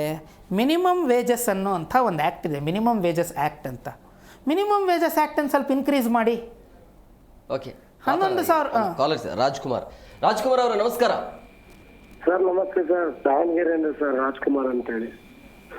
ಈಗ ನಿಮ್ಗೆ ಗ್ಯಾರಂಟಿ ಬೇಕಾ ಬೇಡವಾ ಸರ್? ಯಾವ ಗ್ಯಾರಂಟಿ ಸರ್? ಸ್ಕೂಲ್ ಮಕ್ಕಳು, ಕಾಲೇಜ್ ಮಕ್ಕಳು ಎಷ್ಟೋ ಫ್ರೀ ಬಸ್ ಇದ್ರು ಕೂಡ ನಿಲ್ಲಿಸ್ತೇ ಹೋಗ್ತಾ ಇರೋಂಥ KSRTC ಬಸ್ಗಳು, ನಾನೊಬ್ಬ ಆಟೋ ಡ್ರೈವರ್ ಹೇಳ್ತಾ ಇದ್ದೀನಿ, ಎಷ್ಟು ಬೇಜಾರಾಗ್ತಿದೆ ಅಂದ್ರೆ ಆ ಸಂಗತಿ ನೋಡ್ತಿರೋದು ಸರ್. ಆಮೇಲೆ ಇನ್ನೊಂದು, ನಾನೊಬ್ಬ ಆಟೋ ಚಾಲಕ, ಆಟೋ ಓಡಿಸ್ಬೇಕಾದ್ರೆ ಪ್ರತಿದಿನ ಕಣ್ಣಲ್ಲಿ ನೀರ್ ಹಾಕೊಂಡು ಆಟೋ ಓಡಿಸ್ತೀನಿ. ಯಾಕಂದ್ರೆ ಒಬ್ಬ ಆಟೋ ಡ್ರೈವರು ದುಡಿಮೆನೂ ಇಲ್ಲ, ಈ ಕಡೆ ಸಾಕಷ್ಟು ಜನ ನಿಂತ್ಕೊಂಡಿರ್ತಾರೆ. ನಾವು ಹೇಳ್ತಿರೋದು ಅಂತ ಸಂಕಷ್ಟ. ಬಸ್ಗಳೇ ಇಲ್ಲ. ಹೌದು. ಬಸ್ಗಳೇ ಬರಲ್ಲ. ಸರ್ ಬಸ್ಗಳಿದ್ದಾವೆ, ಬಸ್ಗಳು ಬರ್ತವೆ. ಬರೋದೆಲ್ಲ ಮಹಿಳೆಯರು ಇದ್ರೆ ಪುರುಷರಲ್ಲಿ ಓಡಾಟ ತುಂಬಿ ತುಳುಕಿ ಜನಗಳೆಲ್ಲ ಪಾಪ ಸ್ಕೂಲ್ ಮಕ್ಕಳು ಕನ್ಸಳ್ಳವು 3ನೇ ಕ್ಲಾಸ್ 4ನೇ ಕ್ಲಾಸ್ 5ನೇ ಕ್ಲಾಸ್ ಹೋದ ಹುಡುಗರು ಎಲ್ಲಿ ಓಡೋದಂತ ಹೇಳ್ರಿ ಬಸ್ಗಳನ್ನ. ಇಷ್ಟು ಸಾಕಷ್ಟು ಬಸ್ಗಳು ಇದ್ರು ಕೂಡ ನಿಲ್ಸಲ್ಲ. ಒಬ್ಬ ಪ್ಯಾಸೆಂಜರ್ ಬಸ್ ಸ್ಟಾಪ್ ಅಲ್ಲಿ ನಿಂತ್ಕೊಂಡಿರ್ತಾನೆ, ಬಸ್ ಇನ್ನೇನ್ ನಿಂತ್ಕೊಂತು ಅಂತಾನೆ ಸ್ಲೋ ಹೋಗ್ಬಿಟ್ಟು ಮೂವ್ ಮಾಡ್ಕೊಂಡು ಹೋಗ್ತಾ ಇರ್ತಾರೆ. ಅವ್ರ ಏನ್ ಮಾಡ್ಬೇಕು? ಈಗ ಜೋಬಲ್ ದುಡ್ಡು ಇರೋರೆಲ್ಲ ದುಡ್ಡು ಕೊಟ್ಟು ಹೋಗ್ತಾರೆ. ಈ ಸ್ಕೂಲ್ ಮಕ್ಕಳುಗಳು ಶಾಲಾ ಮಕ್ಕಳುಗಳು ಫ್ರೀ ಇರೋದೆ ಅಂತ ಹೇಳ್ಬಿಟ್ಟು ಬಂದ್ಬಿಡ್ತಾರೆ 150 ರೂಪಾಯಿ ಪಾಸ್ ಮಾಡ್ಕೊಂಡು. ಸಂಜೆ ಟೈಮಲ್ಲಿ ಹಂಗ ಆಗ್ಬಿಟ್ರೆ ಹಳ್ಳಿಗಳಿಗೆ ಹೋಗಿ ಅವ್ರ ಊರ್ ತಲುಪೋದ್ ಹೆಂಗೆ ಏನು? ಏನೋ ಬಿಡ್ರಿ, ನೀವಾಗ್ಲಿ ನಾವಾಗ್ಲಿ ನಮ್ಮ ಹತ್ರ ಬುದ್ಧಿವಂತಿಕೆ ಇರುತ್ತೆ. ಇವ್ರ ಹತ್ರ ಎಲ್ಲ ಇನ್ನೊಬ್ರ ಹತ್ರ ಕೇಳಾದ್ರು ದುಡ್ಡು ಇಸ್ಕೊಂಡು ಊರ್ ಸೇರ್ಕೊತಾರೆ. ಅಲ್ಲ, ನೀವು ಹೇಳೋದ್ರಲ್ಲಿ ಒಂದು ಅರ್ಥ ಇದೆ. ಈ ಗ್ಯಾರಂಟಿ ಕೊಟ್ಟಾದ ನಂತರ ಮಕ್ಕಳು ಅಂದ್ರೆ ಶಾಲೆಯ ಮಕ್ಕಳು ಪರದಾಡುವಂತ ಪರಿಸ್ಥಿತಿ ನೇತಾಡ್ಕೊಂಡೇ ಹೋಗ್ತಿದ್ದಾರೆ. ಬಟ್ ಇದನ್ನ ಜನ ಆವಾಗಲೇ ಯೋಚನೆ ಮಾಡಬೇಕಾಗಿತ್ತು. ಗ್ಯಾರಂಟಿ ಕೊಟ್ಟಾದ ನಂತರ ಇದರ ಪರಿಣಾಮ ಏನ್ ಆಗಬಹುದು ಅಂತೇಳಿ. ಫ್ರೀ ಅಂಥೇಳಿ ಯಾರೇ ಕೊಟ್ಟರು ಕೂಡ ಅದನ್ನ ತಗೊಳ್ತೀವಿ, ಫ್ರೀ ಕೊಡ್ತಿದ್ದಾರೆ ಅಂತೇಳಿ ಆ ರೀತಿಯ ಯೋಚನೆ ಮಾಡಬಾರ್ದಾಗಿತ್ತು ಯಾವ ಪಕ್ಷ. ಈಗ ನೋಡಿ, ಈಗ ಒಂದ್ಸಲ ರುಚಿ ಅಂತೂ ತೋರಿಸಿದಾಯ್ತು. ಈಗ ಗ್ಯಾರಂಟಿ ಕೊಡಲ್ಲ ಅಂದ್ರೆ ನೀವು ಓಟ್ ಹಾಕದೇ ಇರ್ತೀರಾ, ಗ್ಯಾರಂಟಿ ಕೊಡಿ ಅಂತ ಹೇಳ್ತೀರಾ? ಬೇಡ ಸರ್, ದಯವಿಟ್ಟು ಬೇಡ. ಯಾಕಂದ್ರೆ ಇದ್ದೋನ್ ಹತ್ರ ತಗೊಂಡು ಇಲ್ದೋನಿಗೆ ಕೊಡ್ಬೇಕೆ ಹೊರತು ಇದ್ದೋನ್ ಹತ್ರನು ಇಲ್ದೋನ್ ಹತ್ರ ಎರಡು ಸರಿಸಮನಾಗಿ ತೂಕಳಕ್ ಹೋಗಿ ನಾಳೆ ಮುಂದೊಂದಿನ ಸರ್ಕಾರದ ಆರ್ಥಿಕ ಪರಿಸ್ಥಿತಿ ಸಿಕ್ಕಷ್ಟಕ್ಕೆ ಹೋಗುತ್ತೆ. ಹೌದು. ಆಮೇಲೆ ನಾವು ಇನ್ನೊಂದು ರಾಜ್ಯಕ್ಕೆ ಹೋಗಿ ನಾವು ಕೆಲಸ ಮಾಡೋ ಪರಿಸ್ಥಿತಿ ಬರುತ್ತೆ ಸರ್. ನಮ್ಮ ರಾಜ್ಯದಲ್ಲಿ ಬಿಟ್ಬಿಟ್ಟು ನಾವು ಇನ್ನೊಂದು ರಾಜ್ಯಕ್ಕೆ ಹೋಗಿ ಕೆಲಸ ಮಾಡ್ಬೇಕಾಗತ್ತೆ. ಅಂದ್ರೆ ಇದೆಲ್ಲ ಈ ಹಿಂದೆ ಶ್ರೀಲಂಕಾ, ನೇಪಾಳ ಏನ್ ಘಟನೆ ನಡೀತಾ ಇದೆ, ಇಂಗ್ಲೆಂಡ್ ಆತರ ದಂಗೆ ಅದೇ ನಡೀತಿದೆ. ಸಾಧ್ಯತೆ ಇದೆಯಾ ಅಂತ ಆ ರೀತಿಯ ಸೂಚನೆ ಕಂಡು ಬರ್ತಾ ಇದೆ. ಹೇಗೆ ಅಂತ ಹೇಳಿ ಬೇಕಾಬಿಟ್ಟಿಯಾಗಿ ಗ್ಯಾರಂಟಿಯನ್ನು ಕೊಟ್ಬಿಟ್ಟು ಯಾವುದೇ ರೀತಿಯಾಗಿ ಅಭಿವೃದ್ಧಿ ಕೆಲಸ ಕಾರ್ಯಗಳು ಆಗ್ತಾ ಇಲ್ಲ. ಇನ್ನೂ ಅಷ್ಟು ಕೆಟ್ಟೋಗಿಲ್ಲ ಸರ್, ಬಟ್ ಆಗುತ್ತೆ, ಮುಂದೊಂದಿನ ಆಗುತ್ತೆ. ಆದ್ರೆ ಮಾತ್ರ ತಡ್ಕೊಳಕ್ಕಾಗಲ್ಲ. ಯಾಕಂದ್ರೆ ಈಗಾಗ್ಲೇ ಆಲ್ರೆಡಿ ಒಂದ್ಸತಿ ಕರೋನಾ ಬಂದ್ಬಿಟ್ಟು ನಾವು 10 ವರ್ಷ ಹಿಂದಕ್ಕೆ ಹೋಗಿದೀವಿ. ಈಗ ಸರ್ಕಾರ ದಡ್ತನ ಮಾಡಿರೋ ಕೆಲ್ಸಕ್ಕೆ ಈಗ ಹೆಚ್ಚು ಕಮ್ಮಿ ಏನಿಲ್ಲ, ಅವ್ರ ಮಕ್ಳು ಕಾಲಕ್ಕೆ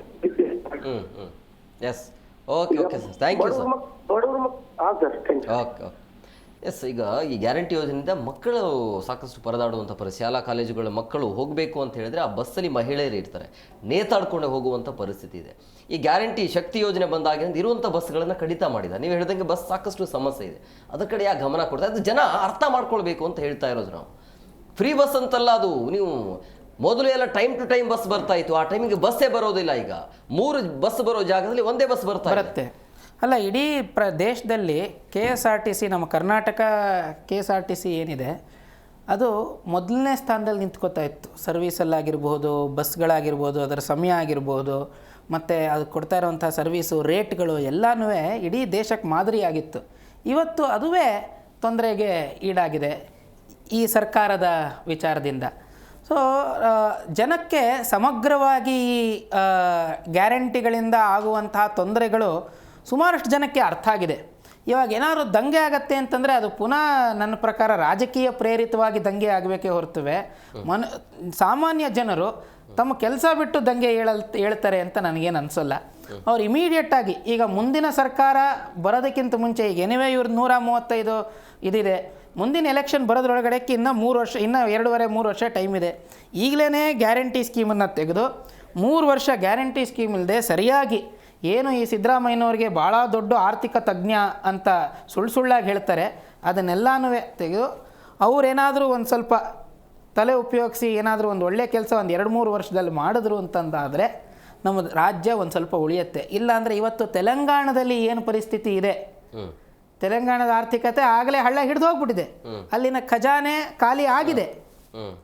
ಅದೇ ಥರ ನಮ್ಮ ಕರ್ನಾಟಕನೂ ಆಗತ್ತೆ ಅಂತಂದ್ರೆ ತರಬೇಡಿ, ಬಹಳ ಶೋಚನೀಯ ಪರಿಸ್ಥಿತಿ ಅದು. ಅದಕ್ಕೆ ಗ್ಯಾರಂಟಿ ಯೋಜನೆಯಿಂದ ಆಗುವಂಥ ಅನುಕೂಲ ಮತ್ತು ಅನಾನುಕೂಲ ಅಂದರೆ ಎಂಥವ್ರಿಗೆ ಗ್ಯಾರಂಟಿ ಯೋಜನೆಗಳು ಬೇಕು?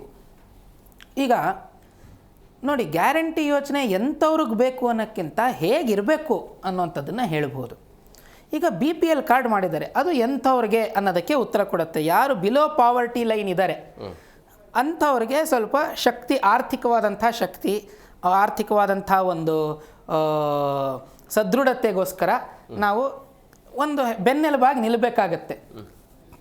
ಆದರೆ ನಮ್ಮ ದೇಶದಲ್ಲಿ, ನಮ್ಮ ರಾಜ್ಯದಲ್ಲಿ ಮುಖ್ಯವಾಗಿ BPL ಕಾರ್ಡ್ಗಳು ಸಿಕ್ಕಾಪಟ್ಟೆ ಇವೆ. ಅದಕ್ಕೋಸ್ಕರ ಈಗ BPL ಕಾರ್ಡ್ ಪರಿಷ್ಕರಣೆ ನಡೀತಿರುವಂಥದ್ದು ಬಹಳ ಸ್ವಾಗತಾರ್ಹ. ಅದು BPL ಕಾರ್ಡ್ ಹೋಲ್ಡರ್ಗಳಿಗೆ ಆದಷ್ಟು ಒಂದು ಸ್ವಲ್ಪ ಸವಲತ್ತುಗಳನ್ನು ಕೊಡುವಂಥದ್ದು, ಫ್ರೀ ಮಾಡದೆ ಬಸ್ ಪಾಸ್ ಮಾಡುವಂಥದ್ದು. ಈಗ ಮಹಿಳೆಯರಿಗೆ ನೀವು ಮಾಡಬೇಕಪ್ಪ, ಬಸ್ ಪಾಸ್ ಮಾಡಿ. ಯಾರು ಕೆಲಸಕ್ಕೆ ಹೋಗ್ತಾ ಇದ್ದಾರೆ, 1000 ರೂಪಾಯಿ ಇರೋ ಕಡೆ 800 ರೂಪಾಯಿ ಮಾಡಿ, 800 ರೂಪಾಯಿ ಇರೋ ಕಡೆ 600 ರೂಪಾಯಿ ಮಾಡಿ, ಬಸ್ ಪಾಸ್ಗಳು ಮಾಡಿ. ಅದರಿಂದನೂ ಅದಕ್ಕೆ ಒಂದು ಪರಿಹಾರ ಸಿಗುತ್ತೆ. ಎರಡನೇದು, ಇಲ್ಲಿ ಫ್ರೀ ಕೊಡ್ತಾ ಇರೋದು ಒಂದು, ಈ ಮದ್ಯಪಾನಕ್ಕೆ ಟ್ಯಾಕ್ಸ್ ಹೆಚ್ಚು ಮಾಡಿದ್ದಾರೆ ಅಂತ ನೀವೇ ಹೇಳಿದ್ರಿ, ಪೆಟ್ರೋಲ್ಗೆ ಟ್ಯಾಕ್ಸ್ ಹೆಚ್ಚು ಮಾಡಿದ್ದಾರೆ. ಈ ಕಡೆ ಕೊಟ್ಟು ನೋಡಿ, ಮದ್ಯಪಾನ ಸೇವಿಸೋವಂಥವ್ರು ಭಾಳ ಕಮ್ಮಿ ಜನ, ಎಲ್ಲರೂ ಸೇವಿಸ್ತಾರೆ ಅಂತ ಹೇಳೋಕ್ಕಾಗಲ್ಲ. ಪೆಟ್ರೋಲ್ ಎಲ್ಲರೂ ಉಪಯೋಗಿಸ್ತಾರೆ ಒಂದಲ್ಲ ಒಂದು ರೀತಿಯಲ್ಲಿ. ಇಲ್ಲ ಸ್ವಾಮಿ, ನಾನು ಗಾಡಿನೇ ಇಲ್ಲ ನನ್ನ ಹತ್ರ ಅಂತಂದ್ರೂ ಅವ್ರು ಪಬ್ಲಿಕ್ ಟ್ರಾನ್ಸ್ಪೋರ್ಟ್ ಉಪಯೋಗಿಸಲ್ವೇ? ಅವ್ರು ತಗೊಳ್ಳೋವಂಥ ವಸ್ತುಗಳು ಲಾರಿಗಳಿಂದ ಬರೋದಿಲ್ವೇ? ಸೊ ಪೆಟ್ರೋಲ್ ಬೆಲೆ, ಡೀಸೆಲ್ ಬೆಲೆ ಜಾಸ್ತಿ ಆಯಿತು ಅಂತಂದರೆ ಎಲ್ಲದ್ರ ಬೆಲೆನೂ ಜಾಸ್ತಿ ಆಗುತ್ತೆ. ಅಂಥ ಪೆಟ್ರೋಲ್ ಡೀಸೆಲ್ಗೆ ಟ್ಯಾಕ್ಸ್ ಜಾಸ್ತಿ ಮಾಡಿದ್ದಾರೆ.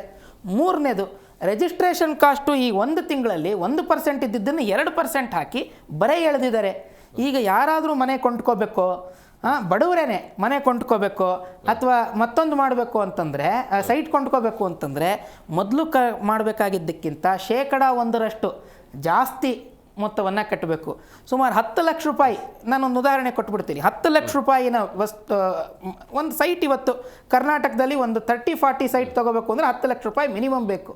ಯಾವುದೋ ಒಂದು ಹಳ್ಳಿನಲ್ಲಿ 10 ಲಕ್ಷ ರೂಪಾಯಿ 1% ಅಂದರೆ ಎಷ್ಟು?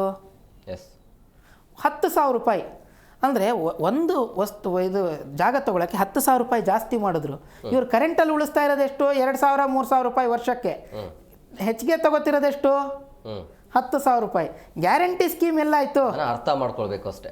ಈಗ ಪ್ರಮುಖವಾಗಿ ಈ ಗ್ಯಾರಂಟಿ ಯೋಜನೆಗಳಿಂದಾಗಿ ಕೈಗಾರಿಕಾ ಕ್ಷೇತ್ರಗಳು ಅಥವಾ ಉದ್ಯಮ ಕ್ಷೇತ್ರದಲ್ಲಿ ಯಾವ ರೀತಿಯಾಗಿ ಬೆಳವಣಿಗೆ ಆಗುತ್ತೆ ಅಥವಾ ಕುಂಠಿತ ಆಗುತ್ತೆ ಈ ಒಂದು ಗ್ಯಾರಂಟಿ ಯೋಜನೆಯಿಂದಾಗಿ?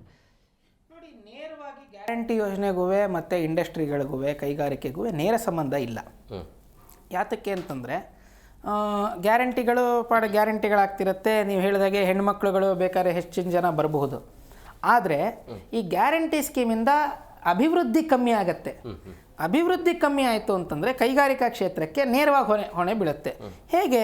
ಇವಾಗ ಅಭಿವೃದ್ಧಿ ಆಗಾಗ ಸಮಯಕ್ಕೆ ರೋಡ್ಗಳಾಗ್ತಾ ಇರಬೇಕು, ಆಮೇಲೆ ಕಟ್ಟಡಗಳ ನಿರ್ಮಾಣಗಳು ಆಗ್ತಾ ಇರಬೇಕು, ಅದಕ್ಕೆ ಕೂಲಿ ಕಾರ್ಮಿಕರು ಬರ್ತಾರೆ. ಆವಾಗ ಆರ್ಥಿಕ ಒಂದು ಇದೇನಿರುತ್ತೆ ಅದು ಸರಿಯಾಗಿ ಸುತ್ತುತ್ತಾ ಇರುತ್ತೆ. ಆದರೆ ಅಭಿವೃದ್ಧಿಗಳೇ ಆಗ್ತಾ ಇಲ್ಲ. ಯಾವ ಕಾಂಟ್ರಾಕ್ಟರ್ಗಳಿಗೂ ಕೆಲಸವೇ ಇಲ್ಲ. ಗೌರ್ಮೆಂಟ್ ಕಾಂಟ್ರಾಕ್ಟರ್ಗಳಿಗೆ ಎಷ್ಟೋ ಜನ ಗೌರ್ಮೆಂಟ್ ಕಾಂಟ್ರಾಕ್ಟರ್ಗಳು ಇವತ್ತು ನೇಣು ಹಾಕ್ಕೊಂಡಿರುವಂಥದ್ದು, ಆತ್ಮಹತ್ಯೆ ಮಾಡ್ಕೊಂಡಿರೋದು, ಸಾಲಗಳನ್ನು ಮಾಡಿ ಆಗಿರುವಂಥ ಪರಿಸ್ಥಿತಿಗಳಿದೆ. ಎಂಥ ಪರಿಸ್ಥಿತಿಗೆ ಕೆಲವೊಂದು ತಿಂಗಳುಗಳು ನಮ್ಮ ರಾಜ್ಯ ಸರ್ಕಾರ ಬರುತ್ತೆ ಅಂತಂದರೆ, ಸರ್ಕಾರಿ ಸಿಬ್ಬಂದಿಗಳಿಗೆ ಸಂಬಳ ಕೊಡೋದಕ್ಕೂ ಒಂದೊಂದು ಮಾತಾಡೋಣ. ಮತ್ತೊಬ್ರು ಕಾಲರ್ಸ್ ಇದ್ದಾರೆ. ವಸಂತಿ ಅವರೇ ನಮಸ್ಕಾರ. ನಮಸ್ಕಾರ ಸರ್. ಮೇಡಮ್, ಎಲ್ಲಿಂದ ಕರೆ ಮಾಡ್ತಾ ಇದ್ರಿ? ನಾನು ಉಡುಪಿ ಜಿಲ್ಲೆ ಕುಂದಾಪುರದಿಂದ ಮಾತಾಡೋದು ಸರ್. 2,000 ರೂಪಾಯಿ ಬರ್ತಿದ್ಯಾ ಹೆಂಗೆ? ಇಲ್ಲ ಸರ್, ನಾನು ಹಾಕಿ ನನ್ಗೆ ಸ್ಟಾರ್ಟಿಂದ ಹಾಕಿ ನಿಮ್ಮ ಕಾರ್ಡ್ ಸರಿ ಇಲ್ಲ, ನಿಮ್ದು APL ಕಾರ್ಡು ಹಾಗೆ ಹೀಗೆ ಅಂದಾರೆ ಸರ್. ಅಂದ್ರೆ BPL ಕಾರ್ಡ್ ಇಲ್ವಾ? ಇಲ್ಲ ಸರ್, ನಮ್ಮ ಹತ್ರ BPL ಕಾರ್ಡು ಇಲ್ಲ, ನಮ್ಗೆ ರೇಷನ್ ಅಕ್ಕಿನೂ ಇಲ್ಲ ಸರ್. ಯಾಕೆ ಮಾಡಿಸ್ಕೊಂಡಿಲ್ಲ? ಮಾಡಿಸ್ಕೊಂಡಕ್ಕೆ ಹೋದ್ರೆ ಅಲ್ಲಿ ನೆಟ್ಟಲ್ಲಿ ಆಗ್ಲಿಲ್ಲ. ಬಂದು ನಾನು ಆಫೀಸಲ್ಲಿ ಕೇಳ್ರೆ ನಿಮ್ಗೆ ಆಗುದಿಲ್ಲ, ನೀವು ಹಣ ವಾಪಸ್ ಕಟ್ಬೇಕಂತೇಳಿ ಎಲ್ಲ ಹೇಳ್ರಿ ಸರ್ ನನ್ಗೆ. ಆಯ್ತಾ, ನಾನು ಅದ್ರ ಮೇಲೆ ಮತ್ತೊಂದು 2-3 ನಾನು ಸ್ವಲ್ಪ ನನಗೆ ಕಾಲಿದ ನೋವು ಉಂಟು ಸರ್ ನನಗೆ. ಅಂದ್ರೆ ನಿಮ್ಗೆ ಈ ಸರ್ಕಾರದ ಯೋಜನೆಗಳು ಯಾವ್ದು ಸಿಕ್ತಿಲ್ಲ ಹಂಗಂದ್ರೆ? ಅಂದ್ರೆ ನಾನು ಒಂದು P1 ಆಗಿದ್ದೆ ಸರ್, ಅಲ್ಲಿ ನಾನು ಕೆಲಸ ಬೇಡ ಅಂತ ಬಿಟ್ಟೆ. ನಾನು ನನ್ಗೊಂಚೂರು ಸಂಬಳ ಬರ್ತದೆ ಸರ್, ಅದು ಸಾಕಾಗುದಿಲ್ಲ ನನ್ಗೆ. ಆಯ್ತಾ, ನಮ್ಗೆ ಎಲ್ಲರೂ ಅಕ್ಕಿ ತಕೊಂಡು ಹೋಗ್ತಾರೆ, ನಮ್ಗೆ ಒಂದು ಕಾಳು ಅಕ್ಕಿ ಸಹ ಕೊಡಲ್ಲ ಸರ್. ಅಲ್ಲ, ಕೆಲಸ ಏನ್ ಮಾಡ್ತಿದ್ರಿ ನೀವು? ನಾನು ಒಂದು ಶಾಲೆಯಲ್ಲಿ P1 ಕೆಲಸ ಮಾಡ್ಕೊಂಡಿದ್ದೆ. ಶಾಲೆಯಲ್ಲಿ P1 ಕೆಲಸ? ಅವಾಗ ನನ್ನ ತಂಗಿಗೆ ಪಿಟ್ಯೂಟರಿ ಟ್ಯೂಮರ್ ಆಯ್ತು. ಕಂಡಿ ನರದ ಇದಾಗಿ ಅವಳಿಗೆ ತಲೆ ಆಪರೇಷನ್, ಮೂಗತ್ರ ಒಂದು ಆಪರೇಷನ್ ಆಯ್ತು. ನಾವು 2 ವರ್ಷ ವೆನ್ಲೋಕಲ್ಲಿ ಇತ್ತು ಸರ್. ತುಂಬಾ ನಾನು ಸಾಲ ಮಾಡಿ ನನ್ಗಲ್ಲಿ ನೋಡ್ಕೊಳ್ಲಿಕ್ಕೆ ಆಗ್ಲಿಲ್ಲ. ನಾನು ವಾಲಂಟರಿ ರಿಟೈರ್ಮೆಂಟ್ ತಕೊಂಡೆ ಸರ್. ಅಂದ್ರೆ ನೀವು ಶಾಲೆಯಲ್ಲಿ ಈ ಕೆಲಸ ಮಾಡ್ತಿರೋದ್ರಿಂದಾಗಿ ಗೌರ್ಮೆಂಟ್ ಜಾಬ್ ಅಂತ ಹೇಳಿ BPL ಕಾರ್ಡ್ ಕೊಡ್ತಿಲ್ವಾ ಹೇಗೆ? ಅಲ್ಲ ನೀವು BPL ಕಾರ್ಡ್ ತೋರಿಸಿ, ನಿಮ್ಗೆ APL ಕಾರ್ಡ್ ಇದ್ರಿಂದ ನಿಮ್ಗೆ ಏನು ಸಿಕ್ಕುದಿಲ್ಲ ಅಂತ ನಮ್ಗೆ ಹೇಳುದವರು. ಅಂದ್ರೆ APL ಮಾಡಿಸಿದ್ರಿ, BPL ಇಲ್ಲ? ಇಲ್ಲ ಇಲ್ಲ ಇಲ್ಲ. ಅಂದ್ರೆ BPL ಗೆ ಬರೋದಿಲ್ಲ ಅಂತ ನೀವು? ಹಾ ಹೌದು ಸರ್. ಈಗ ಗ್ಯಾರಂಟಿಯಿಂದ ಏನ್ ಸಮಸ್ಯೆ ಆಗ್ತದೆ? ಗ್ಯಾರಂಟಿಯನ್ನ ಕಂಟಿನ್ಯೂ ಮಾಡ್ಬೇಕಾ ಅಥವಾ ಬೇಡ ನಿಮ್ಮ ಪ್ರಕಾರ? ನನ್ನ ಅನಿಸಿಕೆ ಪ್ರಕಾರ ಗ್ಯಾರಂಟಿ ಬೇಡ ಅನ್ನಿಸುದು. ಯಾಕಂತ ಹೇಳಿದ್ರೆ ಒಬ್ರಿಗೊಂದು ಒಂದು ಕಣ್ಣಿಗೆ ಬೆಣ್ಣೆ ಒಂದು ಕಣ್ಣಿಗೆ ಸುಣ್ಣ ಆಗ್ತದೆ ಸರ್. ಹೇಗೆ ಅಂತ ಹೇಳಿದ್ರೆ ಅಲ್ಲಿ ಕಂಡು ಕೇಳಿ ಕೊಡ್ಬೇಕು ಸರ್. ಅವಾಗ ಏನಾಯ್ತು, ಅಕ್ಕಿ ಸಿಗ್ತದೆ, ಮತ್ತೆ ಅವರಿಗೆ 2,000 ರೂಪಾಯಿ ಸಿಗ್ತದೆ, ಮತ್ತೆ ಎಲ್ಲ ಅನುಕೂಲ ಇದ್ದವರು ತಕೊಳ್ತಾ ಇದ್ದಾರೆ, ಏನು ಇಲ್ದಿದ್ದವ್ರು ನೋಡಿ ಕೊಡ್ಬೇಕು ಸರ್. ಈಗ ಅದೇ ನೀವ್ ಹೇಳ್ದಂಗೆ ಈಗ ಬಸ್ಸಿನ ವ್ಯವಸ್ಥೆ ಅಂತ ನಾವು ಬಸ್ ಹತ್ಲಿಕ್ಕೆ ಹೋಗುದಿಲ್ಲ ಸರ್. ಅಲ್ಲಿ ನಮ್ಗೆ ಕರೆಂಟ್ ಬಿಲ್ ಒಂದು ಸಿಗ್ತದೆ ಬಿಟ್ರೆ ಬೇರೆ ನಮ್ಗೆ ಯಾವ್ದನ್ನು ಏನು ನಮ್ಗೆ ಸಿಕ್ಕಲ್ಲ ಸರ್. ಭಾರಿ ಕಷ್ಟ. ಗೌರ್ಮೆಂಟ್ ಅಂತ ಹೇಳುದು ನಾವು, ಗೌರ್ಮೆಂಟ್ ಕೆಲಸ ಮಾಡಿದ್ರೆ ಎಲ್ಲರಿಗೂ ಒಂದೇ ತರ ಇರುದಿಲ್ಲ ಸರ್. ಒಬ್ರೊಬ್ರಿಗೆ ಒಂದೊಂದು ಇರ್ತದೆ. ಇವಾಗೆಲ್ಲ ಸಂಬಳ ಜಾಸ್ತಿ ಆಗಿದೆ, ನಮ್ಗೆ ಅವಾಗೆಲ್ಲ ಕೆಲಸ ಮಾಡ ಅದೇ ಈಗ ನೀವ್ ಹೇಳಿದ್ದು ಅರ್ಥ ಆಯ್ತು. ಈಗ ಅಕ್ರಮವಾಗಿ ಬಳಸಿಕೊಂಡಿರುವಂತ BPL ಕಾರ್ಡ್ದಾರಿಗೂ ಕೂಡ ಈ ಸೌಲಭ್ಯ ಹೋಗ್ತಾ ಇದೆ, ಅಂತವರಿಗೆ ಬೇಡ ಅಂತ ಹೇಳಿ ಅದಕ್ಕೆ ಈಗ ಪರಿಷ್ಕರಣೆ ಆಗ್ತಾ ಇದೆ. ಯಾರಿಗೆಲ್ಲ ಆರ್ಥಿಕವಾಗಿ ಚೆನ್ನಾಗಿದ್ರು ಕೂಡ ಅವರಿಗೆಲ್ಲ ಹೋಗ್ತಿದೆಯಲ್ಲ, ಅದೆಲ್ಲವನ್ನು ಕೂಡ ಈಗ ಕ್ಯಾನ್ಸಲ್ ಮಾಡಬೇಕು ಅನ್ನುವಂತ ಲೆಕ್ಕಾಚಾರ ಇದೆ. ಹೌದೌದು. ಮನೇಲಿ ಒಂದು 2 ಕಾರ್ಡ್ ಅಲ್ಲಿ ಇರ್ತದೆ. ಹಾಗೆಲ್ಲ ಮಾಡಬಾರ್ದು. ಒಂದು ಮನೇಲಿ 10 ಜನರು ಒಂದೇ ಕಾರ್ಡ್ ಇರ್ಬೇಕು ಸರ್.